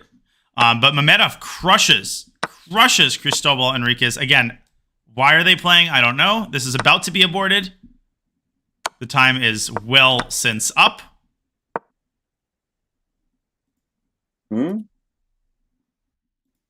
see. Okay, so we will have a break here, a 3 to 5 minute break while we set up the players for the next stage. No overtimes. Okay, Black actually resigned for some reason. That didn't make any sense. All right, guys. So we will be back in about 3 minutes with more matches from the second stage of the winners and losers bracket here at the Bullet Chess Championship Qualifier.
All right, we're back at the Bullet Chess Championship Qualifier. We have the second round of matches that are ready to be contested. In particular, Mamedov Grishuk, Benjamin, is going to be a really, really interesting match. For sure, yeah. In the final of the winner's bracket, we have Dmitry Andrakin against Arjun Erigaisi. Whoever wins that match qualifies directly to the Bullet Chess Championship. But then in the loser's bracket, we have, by the way, no, it's actually Federico Perez-Ponce against Rauf Mamedov and SL Narayanan against Grishuk. The winner of those two matches will play the semis, and then they will play the loser of Andraken against Ergaisi. Yep. And the winner of Andraken and Ergaisi qualifies. Yep. So looking at the matchups, Danya, who is your favorite in the one against between Andraken and Arjun? I'm gonna have to go with Arjun by a little bit, but honestly, if Dimitri can pull out, the old Dimitri speed, I think he'll be good. This is gonna be a close match, I think, for sure. Yep, and we are off. Dimitri playing a very solid London system. Arjun going for a pretty similar setup with the bishop on d6 and the bishop on b7. I feel like Andraken, though, he's gotten better throughout the day. But that being said, I felt like in his match earlier in this bracket against SL, he was often way behind on the clock. Interesting. Maybe he'll make some adjustments here. But it doesn't seem that way. He's down again. Yeah, he's again 8 seconds down on the clock. Black having a slightly preferable position with the knight on d5 sitting there very nicely. The pawn on d6 will always need constant attention, though. And Arjun bringing up the king in order to give that pawn that attention. Wait, there's g5. Oh! G5, queen a7, king g6, and h3, h5. That doesn't solve the issue. That came out of nowhere. And g4, queen e4 is so darn precise. Queen a3 defends the knight. Queen a3, only move. You have to defend the knight. Yeah, black can take on wait, queen d6. Queen d6. Queen d6. Yeah, that was he overthought it. Queen e2 maybe, but then knight e5 check forces the knights off the board. It's anyone's game here. I think Andraken all of a sudden has a slight edge, given the fact that also sometimes even a queen g3 only move. Don't go queen f5. He finds it. There was a knight fork on h4. In knight e5 and knight c4? You still go b or knight e5? a4 I think maybe? Check the Flee draw. Black's king is super active. It is super active. White has to create that passer and push it quickly. He tries to defend his own pawns instead. That's what he does. Yeah, I think probably a draw. There's a lot of pawns disappearing. And Draken's not really risking anything. He's going to pick up the g5 pawn and then the e6 pawn. But can he win this one? I'd say no. 10 seconds is enough time to get that pawn off the board. 94. Yeah. There we go. And a draw. We have Grishuk against Perez Hansa as well. And Sasha has already won his first game. He's playing a London system, changing his openings from match to match. Yep. Perez Hansa going for a King's Indian setup with the bishop on b7. I like what Sasha's doing here. Maybe h3 to be able to tuck in the bishop on h2, and there he goes. Which is precisely what he does. Sasha with a good pairing. I think he has every shot at winning this. Perez is inconsistent. Sometimes he's incredible, but sometimes he misses the mark. There should be 5. Right. Should be 5, yeah. Sasha, we know him for a solid and strong positional chess. He goes bishop g3. Maybe he wants to go for bishop h4, provoking the weakness of 6, which is why Perez played bishop 6 himself. Okay, a bunch of trades here. The knight coming to b3. Grishuk playing this very positionally. Good pre-move. Queen takes d1. Knight f4. Oh, knight f4 is a threat. Position. He's more active, and I feel like the bishop on g3 is a little bit awkward. Okay, queen b5 maybe. Okay, I would have traded queens there. Wait, rook f2. I have to give Grishuk credit. He's not the fastest time scrambler, but he builds up a clock advantage during the middle game and end game. No, it's huge. And that allows him to, he scrambles a little bit slower than most players, but that additional time advantage counterbalances it, which is really valuable, as you're saying. Oh, this is great. And he's fast, too. Yeah. So he should go for the flag. Don't repeat. Don't. Okay. 5, king f3. Oh, rook f6 and rook f8. That's a dangerous pre-move. The king could have gone... Oh, he's winning! No way! To go rook d3. No, you're not going to find that. Rook d3. Resigns. Apparently, he does find the only move, but with 3 seconds. Why did Grishuk go that way, though? King f2 was winning, I thought. Okay, is Perez Hansa going to make it? I don't think so. I think your pre-moves are too difficult. Yeah, exactly. With 2.2. All right, and Grishuk takes another game. He has a 2-point lead. It's too early to call anything, but you know, these 15-minute matches go by fast. They do. 10 minutes remaining already. I mean, they go by approximately in 15 minutes. But yeah. E4. Wow. This is amazing. Look at this opening by Sasha. Amazing. Yeah, he temporarily sacrificed a pawn, but look at this. He's got the bishop pair, a nice central pawn, rook 88. All of his pieces are active, and look at the response with the queen on e1. Ugh.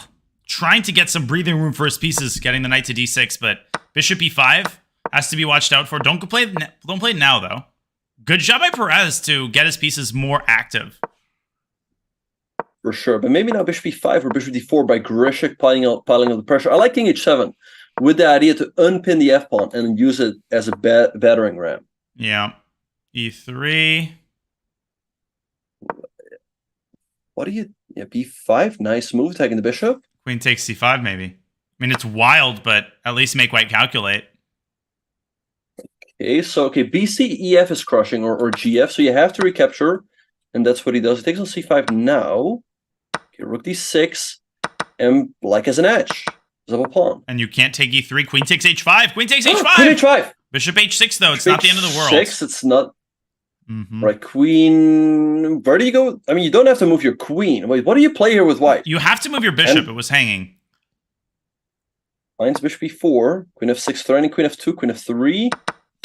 Trades the queens and picks up a2. He could trade here. Now he's never going to lose, but is he going to win? Perez is the faster player. And no question. All of a sudden, with king e5. Ooh. That made white think. Oh, king d4 is just walking his king into the other side and winning. Yeah, just take bishop h6, and you can pre-move king c3, king b2. Now, this is going to be win, because you have easy pre-moves here. Extremely easy. e2, bishop d2, e1, and it's over. But he's got it's not 3 over seconds. It's over, though. He's got to faster. take the pawn. Oh, my gosh. Just flag him, flag him, flag him, flag him. Don't go for the checkmate. Like, is he going to pull it off, though? It's... Oh, Grishuk is amazing. He wins. What a game. And that's what we were talking about, Danya. You should not go for checkmate in those types of situations. You should just move your queen around, block the opponent's pre-moves, and win on time. I love it when the top players adapt. Like, I know Grishuk isn't happy doing this. He would prefer to checkmate, but you got to do what you got to do to win the game. And I like seeing that level of improvement from people you're not usually used to seeing, you know, flagging their opponents. And Grishuk, Perez is tilted. Okay, yeah, a7 was also degradation, just playing for luck, not playing on position. But okay, I wins the game. I move to main event. It's it's a nice result. Very good, yeah. Okay, I win, I lose, I lose. Yeah. Okay, Brad's just leaving pawns on the table. Grishuk, by the way, on match point. If he wins this game, I think it's very close to being over. Perez would have to win 4 games in 6 minutes. I mean, it already is close to being. The way that Perez is playing, he's not going to pull out a single game. Knight d2, rook b6, resigns. It's 3 pawns down. He is up 10 seconds, so it's not over. But I feel like Grishuk should make a king d3 and you start pushing. a4, a5, p4. A6. Oh, bishop is hanging. Bishop is hanging. Pawn is hanging. Mate is hanging. Oh my god. d7, there goes the bishop. Wow, and Grishuk takes a 4-point lead with 6 minutes and 40 seconds on the clock. I mean, Perez will have to win games at lightning speed to come back here. Which I really don't think he only has to win 3 to get a 4th game. Yes. Yep. So there's still a chance. No, he can come back. It's definitely possible. But it's possible, but it would be the craziest BCC comeback ever. Shall we check quickly into our other matches, particularly Rauf Mamedov's match? That one is a little bit closer, but still a pretty dominant performance by Mamedov. 3-1 is our score there. Yeah, Rauf definitely the more experienced bullet player in this match against SL. C5, nice move, knight f3. Ooh. It's not crushing just yet, but you get control over white's light squares around their king. By the way, rook e3 is a big threat. Rook e3, bishop e4. Wow, great awareness by Rauf. And I don't think white has a way to get around that.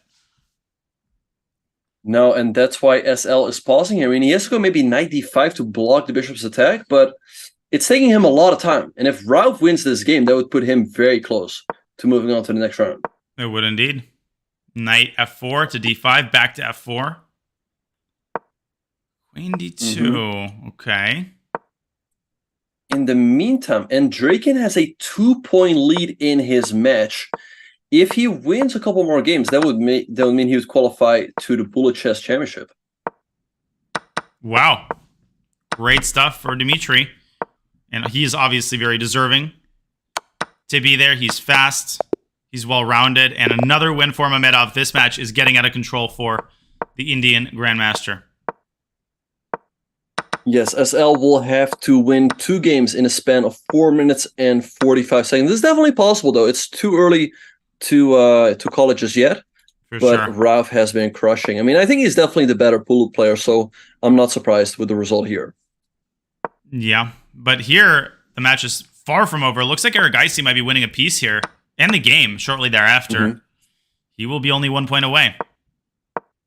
Right. In the meantime, by the way, Grishuk drew his game. He's, by the way, crushing in the next game as well, so he looks to be looking to move on to the semifinals of the loser's bracket. Impressive. Yeah, no, I am impressed by Grishuk's chess. I think he's been playing great chess. He's playing with speed, with precision, and he fully deserves a shot of making it.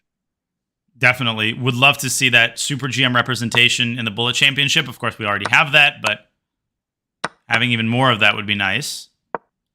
Okay, 2 bishops up is Arjun Aragaisi. I think Andrakin trying to take a little time off the match clock, which is now at 3.5.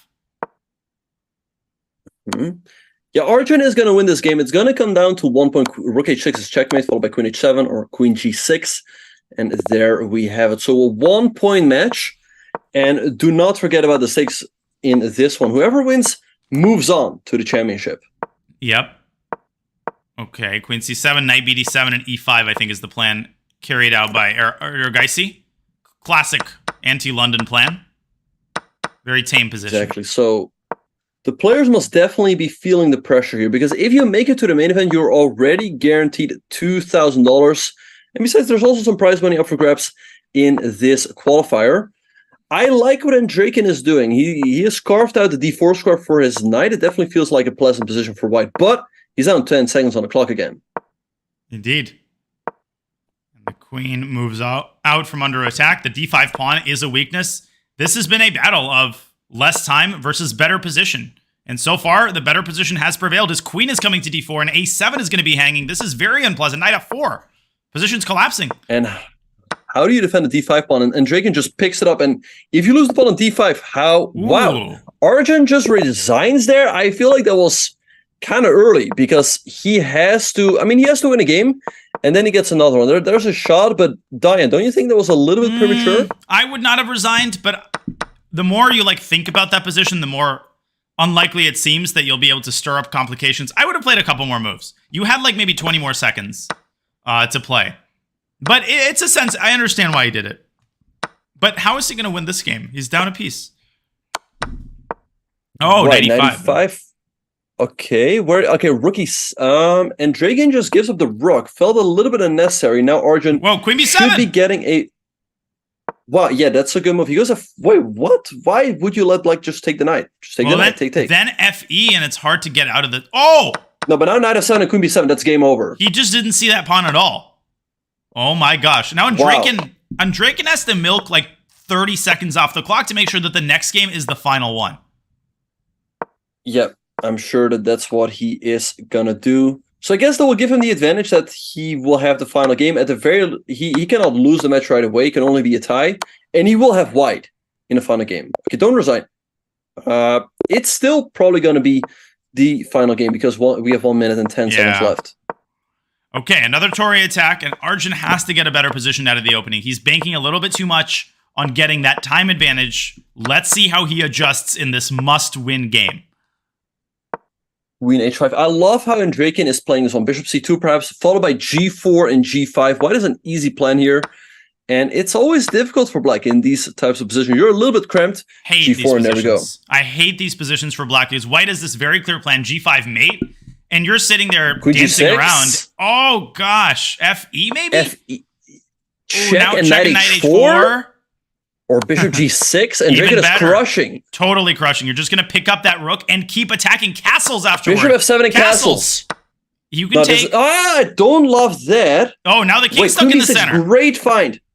Queen E3, knight D2. Even king B1. Or king B1. You cannot take. B4, great move. Suddenly it's complicated. BC. He takes upon E5. This is not over. Rook F1. And there we heard the clock. This is officially the final game. All Draken needs is a draw. Do not blunder queen to D3. And he moves his rook to safety, but it's a slow move. He wants knight B5.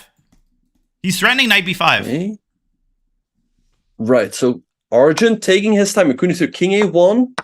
Okay, BC, you have to recapture the pawn here. BC forced, then maybe queen, rook B8, I don't know. Oh gosh, whoa! Wait, he hangs the knight. You cannot take the rook because of CB. Oh my god, Draken is choking this. Queen D2. Queen D. Okay, we have a time. Queen C3. Oh my god. You have to trade the queens and it's over. Knight D3. Knight C4 was winning. Is winning as well. Also winning. Yeah. Not as what cleanly. What a throw by Draken. He had this one. It was completely winning, but now he's going to lose. It was one move away from winning. He just walks into mate. Castles was resigns. That Arjun had no move there. Now it's tied. No way. Keep rematching until someone wins the game is their job. We're going to get another game.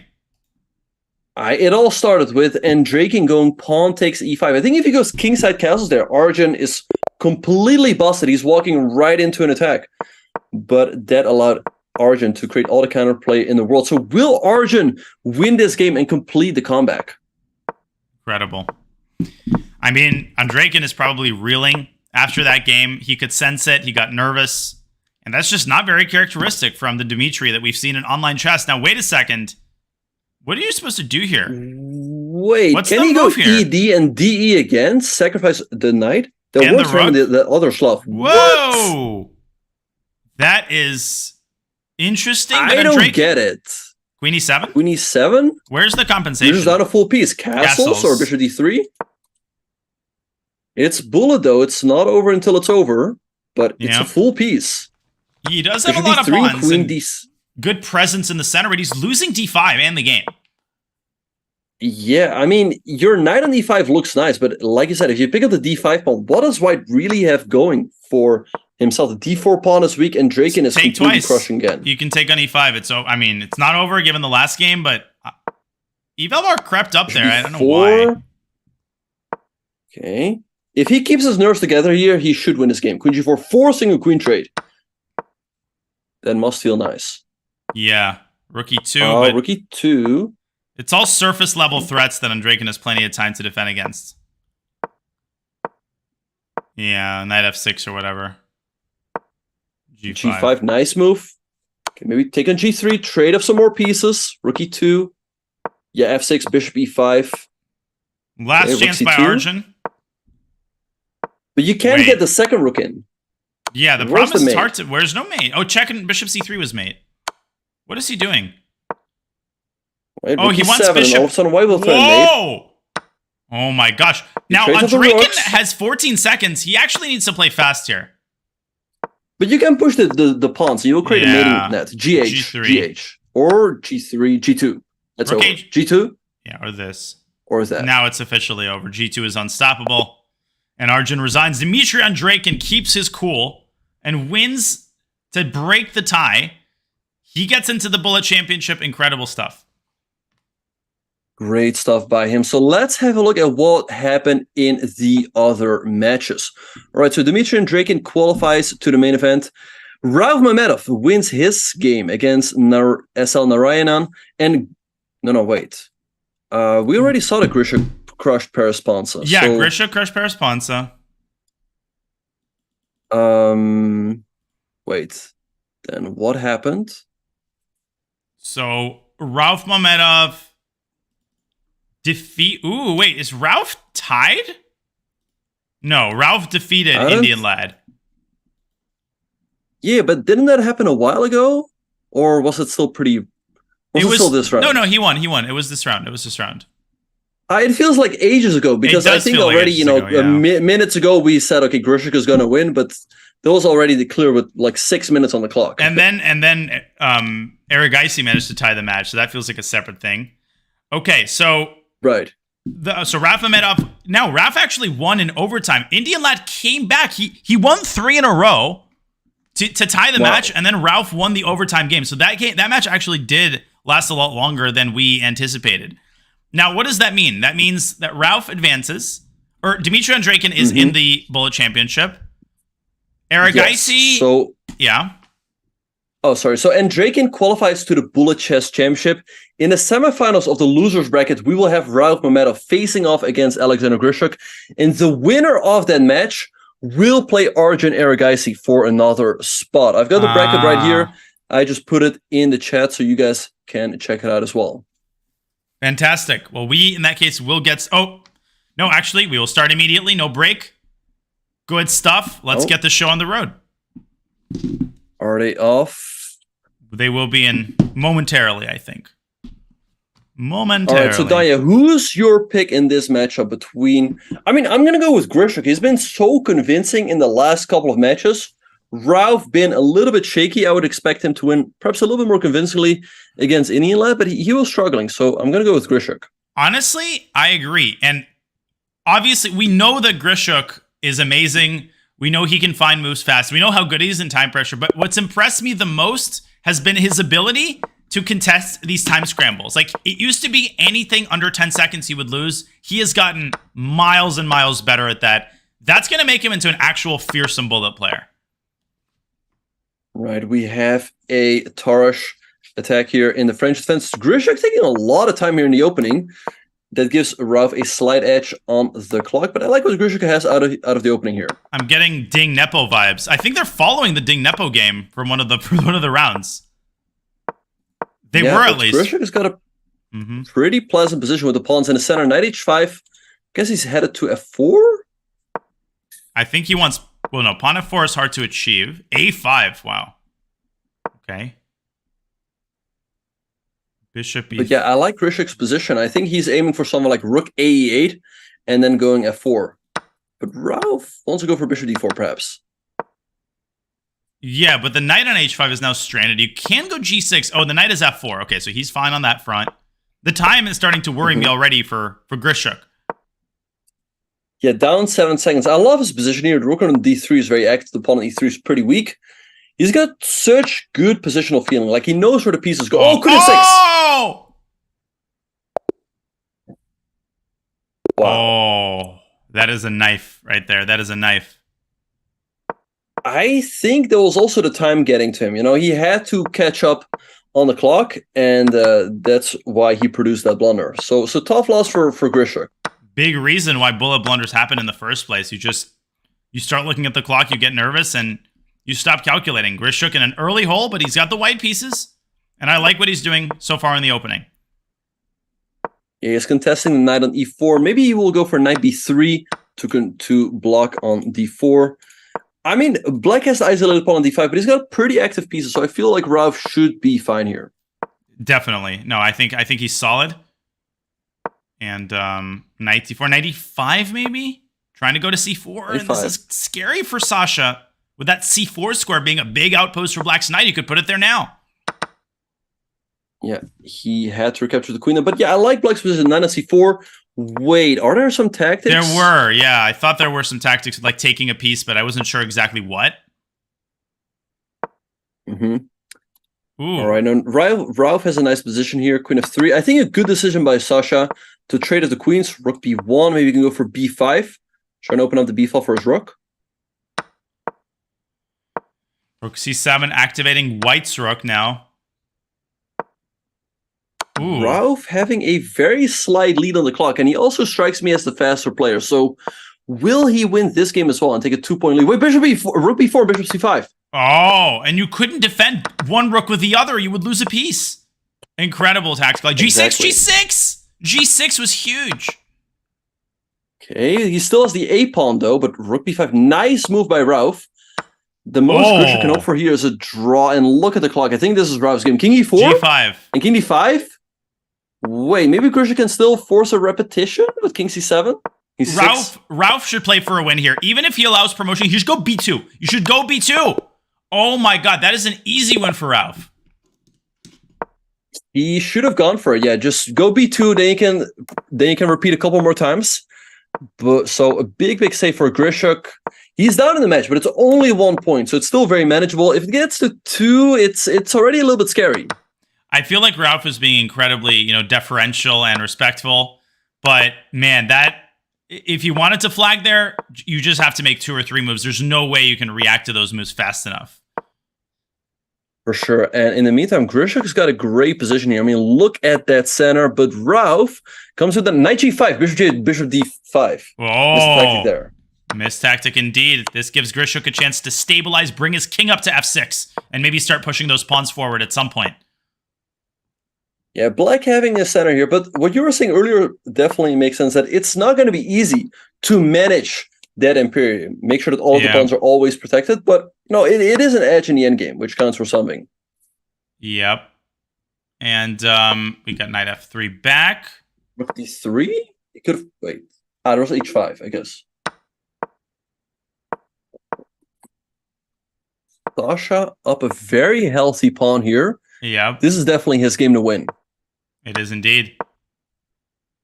And now rook c8, trying to get the other rook over to c2. The knight can drop back to h3 and defend the f2 pawn, but e3 is another nasty tactic. Rook a6? Wait, there goes the bishop. He blundered the bishop. Still very unpleasant for white, though. But, knight g4 is coming. Not easy at all. And look at the clock. Knight g4, bishop h3. Rook d... Okay, knight e3 he goes. d4, protecting the knight with the a6. Oh my god. Response. What do you do? Rook a1. Get the rook away. Oh, rook e1 is a threat. He had rook e7 check. Wait, rook e2? Rook e7 check was winning on the spot. Mm-hmm. Grisha, get a move! Moves at 7 seconds.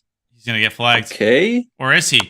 Oh, 94. Great find by Rauf, and that should be it. And rook takes a7. That's a free rook. Now he's going to get flagged. Another win for Rauf Mamedov, who takes a 2-point lead. It was a close game, but it felt like Grisha definitely had a chance to win that one. Ridiculous, honestly. Ridiculous sequence of moves at the end. Rauf kept finding ways to not get mated, essentially, and not lose, which was really impressive. Yeah, and Grisha playing the London system once again. I think he's going to go knight e5 here, and there we go, followed up with f4, and you get your classic attack going on the king side. Indeed. G5. Some nice re-maneuvering by Rauf, offering the trade of bishops. Rook b. What is that, a mouse? Yeah, that was a mouse I was sure. Oh! You wanted to go to... He pre-moved one too many moves, and Grishuk is in big trouble in this match now. Why did he pre-move queen e3? I don't understand. Yeah, it was a random pre-move of all time with like 45 seconds left. I mean, maybe sometimes your mouse glitches and it makes you pre-move even though you don't want to. Like sometimes that happens. That's the only thing I can think of. It's really odd. And Grishuk now down 3 points. It's getting late early, as your as your favorite streamer likes to say. It's getting late early. Who says that? Hikaru? Hikaru likes to say that, like, there's still time, but it's getting late early, like. Right. It's still time getting late early. And problem with Grishuk is that he's pre-moving a little bit. What is he doing? Oh no! He's mouse slipping left and right. I feel bad. I feel bad. Rook d8, knight f5 was mate. Queen e6. Right, or 96 on rook d7. This looks crushing for Rauf Mamedov. Total collapse. You have to go queen. I think you have to resign. But before, and there we go. There's still time, but he has to win 3 games in a row here. Yeah, but the way this is going, these games are not even close. He's starting to mouse slip. He's pre-moving. Like, all of the things he was avoiding earlier are kind of coming back to haunt him now. This game, he started off pretty well. I like the way this game is starting. Right, and, to be fair, we were saying it's getting late early. It's getting already pretty late in Russia. I mean, it's already 1 o'clock, if I'm not mistaken, 1 a.m. So perhaps that's why his level has dropped a little bit. I like his position here, though. He's got nice control over the central squares. The pawn on c6 is terribly weak, and it's definitely a Grishuk type of position. He's now going to double up the rooks and increase the pressure. Yeah, well, I think it's an anybody type of position. I wouldn't mind this either. Although now the knight is kind of getting misplaced. Oh, knight h6, knight h6, and rook f7. Knight h6. That's a chance. Yeah. Gotta convert this. Grishuk has to win this game. Whoa! And Why? What? I don't know. They're being like very gentlemanly. I'm not used to this level of chivalry in a bullet match. Okay, Grishuk, now castle. Put your king there, not your bishop. But he keeps delaying castles, and now bishop c6. Maybe there's 95. Like queen c4, 95. Why didn't he just castle like way earlier? This is again. You don't want this in a bullet game. No, because every move is going to carry a threat. Knight f7 might be a threat. Queen f3. I mean, rook d7 is the threat. Or bishop f6 and knight d7. No, this is. Or rook d7 is crushing. No, I mean, if Ralph wins this game, I think it's over. He literally won. Where's the win? I think knight takes f7 was actually better in that position. Crazy as it sounds. Ralph taking a lot of time. Grishuk could still win. He's up 10 seconds on the clock. Maybe take f6, but once you take with the queen, it's easy to defend the h7 square. Queen f5 is a great move, and Grishuk should win this. Oh my gosh. Yeah. All right. It's not over yet, though. Okay, knight g4. Great move by Ralph. Threatening a fork. Queen f4, knight h6. Oh. Maybe Ralph should take a draw here. Queen c1 and rook f3. Grishuk can still win. Ralph probably should have repeated moves. I think he feels that the open king should give him chances. Okay, king h7. Fe. I think he should repeat, especially given the match situation. And so does he. Feels the same way. Good decision there. Took a bunch of time off the match clock. And does Grishuk have... He should have enough time to win 2 more games. I mean, there's more than 4 minutes on the clock. Again, he has the same opening that worked out perfectly for him in his last white game, where he got the dominant control over c5 and d4. And Ralph believes in his position here. Rook d8, bishop g4. I mean, black should be okay here, and it's a hard position to win quickly. Right, but I mean, Grishuk just needs to win 2 games. He doesn't even need to win quickly. Again, there's plenty of time. And knight d5, and there he goes. Grishuk, I think he's got great chance to win this one, but is he gonna win with... Whoa! And Ralph, again, resigns very quickly. Why is he doing that? I don't get it. I mean, that is not a resignable position. He's down a freaking pawn. It's a bullet game. I think he doesn't understand the match clock. Like, he needs to lose long games. He doesn't need to lose quick games. And it's not dirty, in my opinion, to play when you're losing. I mean, you're fighting and you're taking time off the match clock. That's just the way it works. So I'm really bemused at this. And now he's only up by 2. He should still be able to win the match, but... Oh! Queen f4! What? He's throwing so hard. Oh my god. Grishuk might win 7 games in the next 3 minutes at this rate. It's insane what's happening in front of us, Danya. I mean, I'm surprised that Ralph resigned that game, because even if he wins this game, it's not over. Grishuk still has time to come back. That is some paid actor stuff right there, I gotta say. It's a 1-point match, and Grishuk has the white pieces where he's been getting great positions out of the opening. Ralph kind of changing it up to a King's Indian, which he knows very well. Can he stop the bleeding? This is a crucial game. Yeah, we have a bit of a reverse Tarish here with white having the D pawn, but having the more extra pieces. Oh, 96 was there. I think after 96, Ralph would resign. Okay, we see a trade here. Maybe b3. And can you take on a7? We see d6. Oh, he hung the bishop on g5. Did you see that, Danya? It's still hanging! And he took it! But that's what I was talking about. Grishuk can resign, and he still has time to come back. But what a... that's a big win for Ralph. Grishuk has to win this game, and then win another one. Yep, I mean... Black is up a pawn. Maybe you should resign. Okay, knight can't be captured there. Very nice move by Ralph. It's a well-known trick. Knight can't be captured because of bishop h7. But I think Grishuk already has a slight edge with the bishop on b7, queen e5. It's not that easy to deal with the checkmating threat. And Grishuk, I feel like a slight edge here. Indeed. Knight d5, trying to get to f4. Ralph defending carefully. Bishop e4 would drop the c2 pawn. Already very unpleasant for Mamedov. Takes him... Ooh. Don't go bishop a6. Yeah, I was thinking the same. It almost would have won, but it actually lost. But again, a dream position for Grishuk. He's got the bishop pair. He's now chipping away at Ralph's queen side. It's not going to be easy to convert this, though. Wait, didn't rook c8 win? No, it didn't win the queen. Because queen a5, there's bishop f2, but he goes back to f4. Whew. Okay, Grishuk playing quickly. The pawn on c3 is weak. I don't like... Oh, you cannot take on g5, because that would have hung mate and won. That was a devilish little... That was a thug life move by Grishuk. But now he is better, and he's got more time. Can he win this one, Danya? Yes, and this is easily, well, not easily winnable by black, but with an G5? 8-second advantage, he should win. In g6 or h5? I don't like f5. I feel like that exposes his own squares a little bit too much, and now he's giving up a pawn. Takes an h4. Okay. He's got the passed f pawn. Ralph is going to win this, I think. Because he's faster, yeah? Much faster. He had a rook e3 and rook e5. Oh! Oh my gosh, I didn't see that at all. Oh, Ralph can't find a move, though. He hangs the rook. That's it. That's it. That's the match. That's the match. Or is it? Yeah. No, he should not have resigned there. It's over. Ralph Mamedov wins.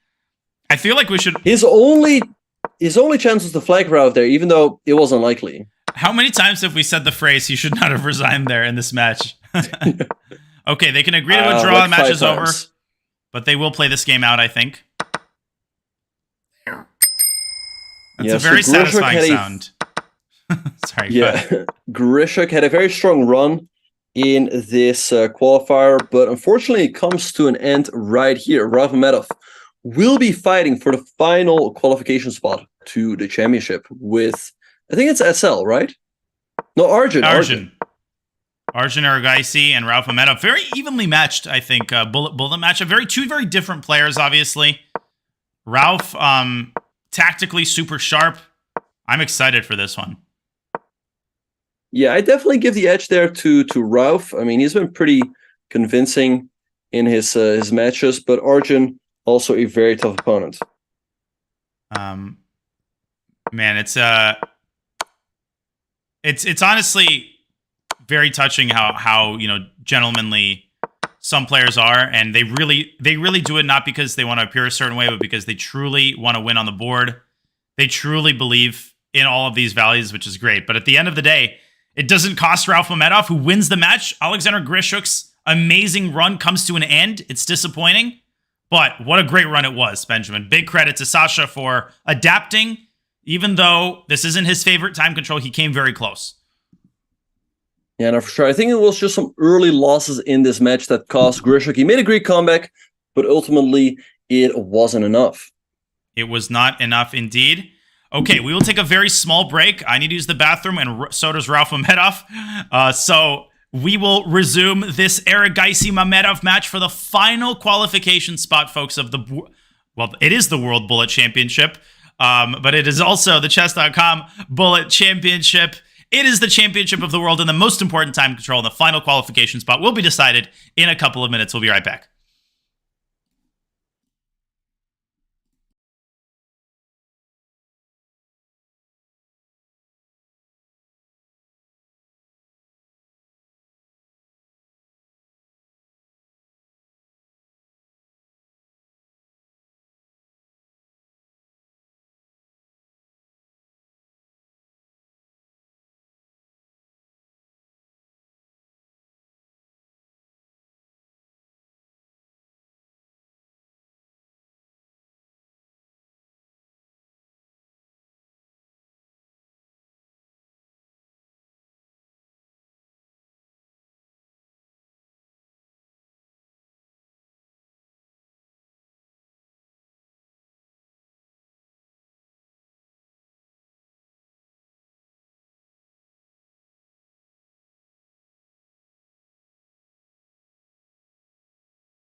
All right, welcome everybody to the Bullet Chess Championship. This is the final of the final qualifier. Ralph Mamedov or Arjun Erigaisi will be receiving the final ticket to the regular Bullet Chess Championship, which will commence about 2 weeks from now. 15 minutes to decide this final qualification. Starting now, here we go. A perk defense, one of Mamedov's top weapons, Benjamin. Yeah, and Diane, before we start talking about this game, who is your pick? Who do you think is going to make it? Is it going to be Arjun or Ralph? I'm going to vote Arjun. I haven't played a lot of Bullet with Arjun. My only Bullet experience with him was last year's Bullet Chess Championship. It was not his best match, but when Arjun is full strength, he's a beast. Mm-hmm. Yeah, no, for sure. He's a very tough opponent. Ralph also, of course, a very, very tough player. And I feel like Arjun had an advantage here in the opening, but Ralph has equalized it now that his pawn structure has been fixed. Yes, Benjamin. But this reminds me of the time when I attacked Black's a5 pawn when I was playing FM Geller in Lone Pine. Okay, a4. And actually, Black is doing okay here. Lone Pine. Where in Lone Pine. Is that even a place? Like what? Yeah, Lone Pine. The Lone Pine is a tiny town in California that's 5 hours from San Francisco. It's in the Sierra Nevada mountains. You have to drive there. You have to fly into San Francisco and drive for 4.5 hours. And Lewis Statham, who was a rich retiree who lived in Lone Pine, hosted a super tournament there. It was a Swiss for like 40 years, from like 1950 to 1983, I think was the last year. And everybody played in that tournament. Petrosian, Korchnoi, all of the European GMs.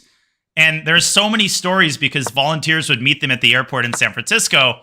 And before the days of GPS, they would always get lost like on these country freeways. Like Tigran Petrosian would be going out and asking for directions. Anyways, we got a time scramble here.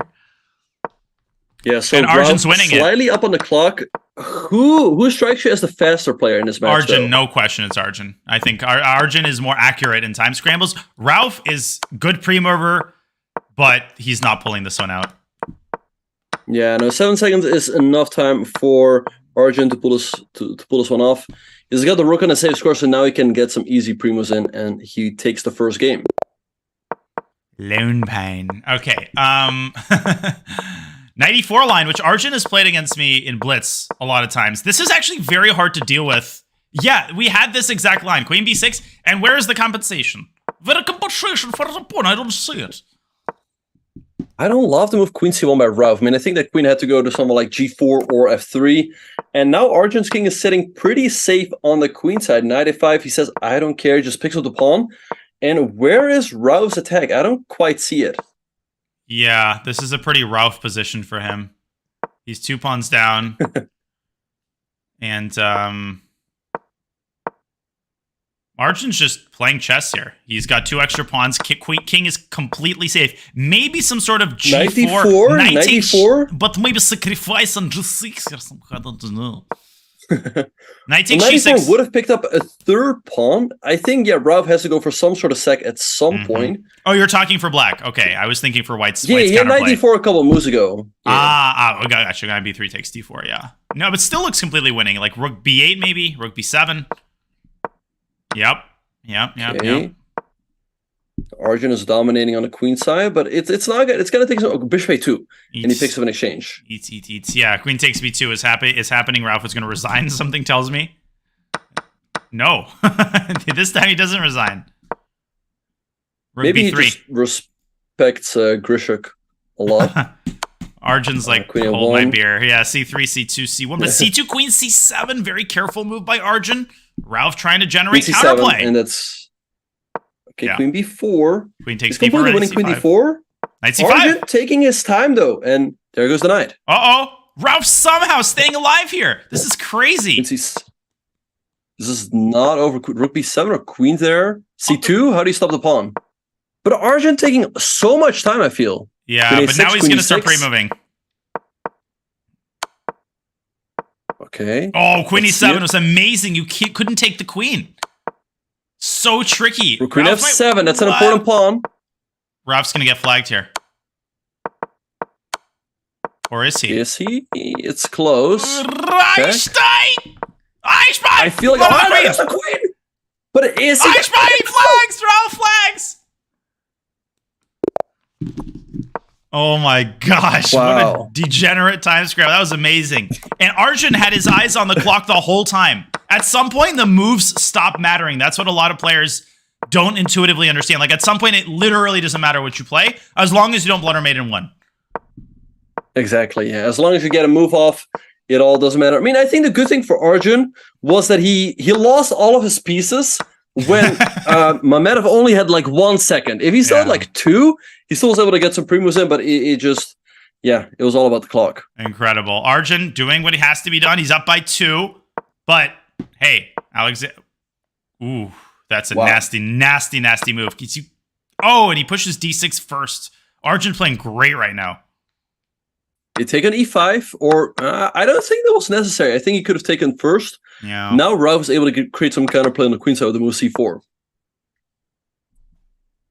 Rook f1, queen f6, some ideas. Ooh, allowing d7. Wait, d7 or queen f6? Oh, queen f6 was queen nasty. F6 queen a7. That looks off. Evalbar didn't like it either. It leaves the second rank exposed. No follow-up. Yeah. I mean, literally. He goes a3 also looks off. e6 maybe? G5. Also looks off. I mean, now Ralph is queen f3. Queen F3, oh, you hang the rook. No. Well, even there, after D8. king g7, there was queen f6 with the check. Now it's an endgame. Yeah. It's going to be a flag fest again, I'm afraid. Who is going to take this one? Is it... You're saying, like, Arjun is the faster player, yeah? I think this one's going to be a draw. Well, there's just more... There's enough time for both players here. I feel like the advantage, though, for Ralph is that his king can safely sit on h6. Arjun's king doesn't have a shelter, so he can always get checked. Well, a dirty player like Naroditsky would probably play rook d4 here. Or rook e8. I would play rook e8 at the right moment. Okay, rook G... I don't like what Ralph is doing here. He's trying to win this one on the board, which, first of all, is not possible. But second of all, his king can always get checked here. It can get checked. You can lose your rook very easily. You can get skewered. When your king is in the middle like this, you have to be extra careful. You're right. And he's lower on time now. Arjun's winning. Oh! Okay, there goes the pawn. Trade, and king e2, king e2. Okay, draw. He's gonna get the pawn. He's gonna get the pawn. Drawn game. Gonna get the pawn and drawn game. There we go. Wow.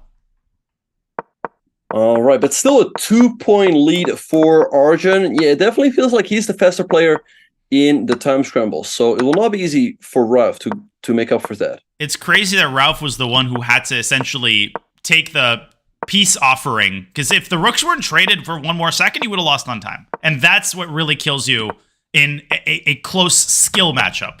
Rook a7, ooh. Nice move by Mamedov, but good reaction by Erigaisi. Yeah, and I think it was definitely a mistake by Ralph in that game to bring his king all the way up. I think he just had to keep his king nicely tucked in, give some checks to the white king, and try to win the game on time. I would also say that some people in the chat are wondering, I think, is when I say one player is faster than is it that he doesn't pre-move or the players of the older generation don't pre-move? Not really, although some players don't pre-move. The bigger problem is that their pre-moves are come too late or they're wrong, right? If you have a wrong pre-move, that actually hurts you. So pre-moving is an art. It's not just a matter of pre-moving. You have to know what to pre-move, when to pre-move. All of that has to be felt through tons of experience. Right, exactly. In the meantime, we have another drawn endgame here. A little bit more pleasant for white, perhaps because the pawn on d3 is weak. Is Arjun going to pull off the flag here, or is it just going to be a draw, Danya? Well, looking at the timer, I think Arjun's saying, listen, 6 minutes, let's milk this clock up. He's going to play for a win here. King e5, rook e4, rook d4. Oh. King f3. Rook h4 maybe by Ralph. What is he going to do? h6, got to liquidate. Draw. Eat. I would play, but Arjun, I would play this. Okay. So he just feels like he's the faster player than Ralph, yeah? But he was in the middle there. I think he was undecided. He's like, do I want to play this? Yeah, but what will they say?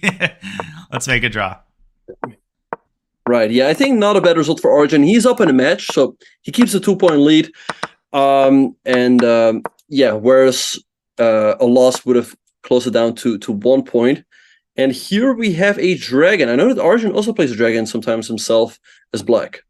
And perhaps that's why he knew a relatively obscure line that made Ralph think Ralph likes the accelerated dragon. He likes the regular dragon. Great opening for bullet, I think. Very dynamic.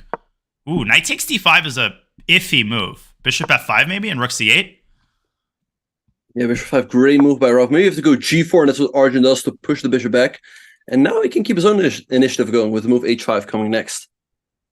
Yeah, and it's unclear where to put the bishop. Queen takes d5, e6 is his idea, but the bishop might be trapped there. Right, queen d4, nice move by Arjun. Trading of the queens, and look at the clock dying. He's up 5 sec or couple seconds, and we've seen it. Arjun is the faster player. Yes, and rook e1, pinning the bishop in place. King f7 is a good defensive move, but h6 fixes the weakness, and he attacks it and sends the rook into passivity. c4 by Arjun, trying to open up the diagonal for his bishop. Maybe c5, creating those passers. And if black is not able to undermine the c5 pawn right away, but rook b8, this is going to get scary for black. Rook b8, I thought, would have won the b pawn, but it would have hanged the h pawn. But they would have hanged the h pawn, yes. Now Arjun is crushing with those passers on the queen side. b5, c6, and b6, c7, win. Yep, it trades off the bishops. This should be a win. c6, bring the other rook over. Although black is blocking the pawns for now. Whoa, with c7? Whoa, c7 wins. And then you can even sack the rook on c4, I thought. Rook c7 b3 anyway. Goes rook a1. b6. I don't sack think this both is working. rooks. King e2. Yeah, it's over. It's b6. b6. That's game. He's managed to do it while b7. conserving his rooks. 3 minutes, 45 seconds. That might be the match. Yeah, it's still early to call it, but wait, how is the clock already... Wait, is the clock correct? Is there only still 3 minutes and 40 seconds left on the clock? I think that's right. Wow. I think that's right. Whoa. I guess we just had a lot of games in that match between Grishik and Mamedov because players resigned so early. Yeah, they were resigning in like 45 seconds left on their clocks. Right, but all of these games have gone down to the wire, and honestly, Daya, I mean, Ralph has to win 2 games quickly. That's definitely possible. But is he going to do it? Arjun's been crushing it so far. Well, here's the thing. No, I don't think it's mathematically possible. There's 3 minutes on the nose now. If Arjun can get this game to last about 1 minute and 15 seconds, he's good. He can sit the next one out. But the way it's going, he might not be able to. Right. Ralph crushing in this one. I like his position. It's not over yet, though. But he's got the position he needs to get a quick win. Black's king is pretty exposed on a 7. King h2 now, g3, rook. And maybe... Oh, I was going to say rook a3 hangs the rook! I was going to say rook a3, but then I noticed the bishop. Then I was going to say don't go rook a3. I wanted to come back in this match. Why did you have to curse him? Wow. Unbelievable. You know, it's still not over yet. Yes? Rook f3, and there goes the knight. But the problem is queen h4, rook f6. Oh, Arjun defending so well, contorting himself there. Queen e5. And a5. Well, how does white increase the pressure? You just push the pawns on the queen side. Oh no, my rook. a4. Where's that? Queen g5, maybe? Oh, bishop c6, but okay, and too much time taking off clock. Arjun has very easy moves here, just pushes the pawns. Yeah. a3, a2, a1, a0. Queen e1, and bishop c6. Or e5. Rook f2. Rook f2 no, never mind. That's impossible. Why is it not? Let me play it. But Arjun is going to win this game. There's no more checks.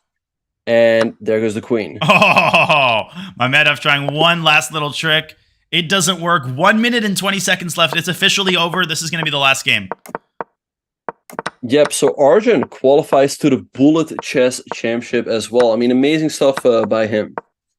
And Arjun, very deserving. He's a dangerous guy. I mean, when he plays well... Wait, is this the line? I guess it is the line. Wow, Mamedov knows his stuff in the King's Indian. Or does he? Bishop e5? F4? Oh, takes. That's right, in bishop e4. Wait, in black, like... No, it's an endgame. Okay. Anyways... He's dangerous. And that's the thing with the Bullet Championship. It's so unpredictable and so based on form that current day that you just can't tell who's gonna play like what. For sure, yeah. But Arjun, a very deserving player to get in. He also played last year, had a pretty decent run. So I'm excited to see how he will do this time around. For sure, me too. So, yeah, I guess once this match has come to an end, our field is complete.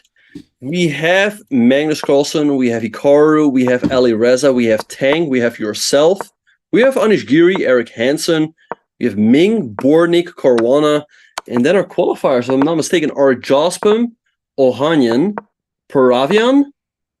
I forgot. Help me out here, Danya. Who won the losers bracket? Jospin, Ohanyan, Paravian, Denis Lazovic. Oh, Lazovic, yes. Lazovic, and now the final qualifier. And Draken and Arjun. Wait. No, on Draken and Arjun. Yeah. Lazovic and Draken and Arjun. Yeah. So that is our 16 players. And the final qualifier is Arjun Erigaisi crushing Shakur Mamedyarov. Great stuff by the Indian Phenom. And he punches his final ticket into the Bullet Chess Championship. Great performance, Benjamin. A lot of great performances today. Scintillating action, which is what we've come to expect from top-level Bullet Chess. For sure, yeah. I think we'll definitely look out to the main event. I think Arjun definitely has a shot there to do well. And yeah, it's Rauf Mamedov, not Shakhriyar Mamedyarov, who makes it into the main event. Rauf had a good run in some of the qualifiers, but just falls a little bit short. Just like Renato Terry, I kind of feel bad for him. He made it to 2 losers finals, but lost in both affairs. Yeah. No, for sure. And I mean, Nihal, I think, is also in the Bullet Chess Championship, by the way. I don't see him among the players. Okay, maybe he isn't. I wasn't sure. But it's an amazing field. It is unmissable action, and this is but a sneak preview of what you will be seeing in the Bullet Chess Championship. I'll be doing my best, obviously. A great honor to play among the real stars, like Hikaru and Carlsen and Caruana and the rest, but it's going to be awesome. And Benjamin, it was awesome to commentate with you today. Super, super long day. I'm exhausted. So I think we've earned ourselves a little break after all that bullet. Yeah, for sure. I mean, the pleasure was mine, Daya, commentating with you today. I mean, we saw lots of action, lots of players who came very close but just didn't make it. And yeah, I'm looking forward to the Bullet Chess Championship as well. I mean, I'm excited to see you play and know how fast and furious you are. And it's going to be awesome seeing you duking it out with Magnus and Hikaru, hopefully. I appreciate it. I think it's going to be a blast. We'll see. That's coming your way very, very shortly this very month. But for now, folks, we hope you enjoyed our coverage of the Bullet Chess Championship qualifiers today. We congratulate all of the 4 players who qualified to the Bullet Chess Championship, and we will hope to see you for the tournament itself. Have a great rest of your Friday and a great weekend. We will see you in broadcast very soon. Thank you for watching.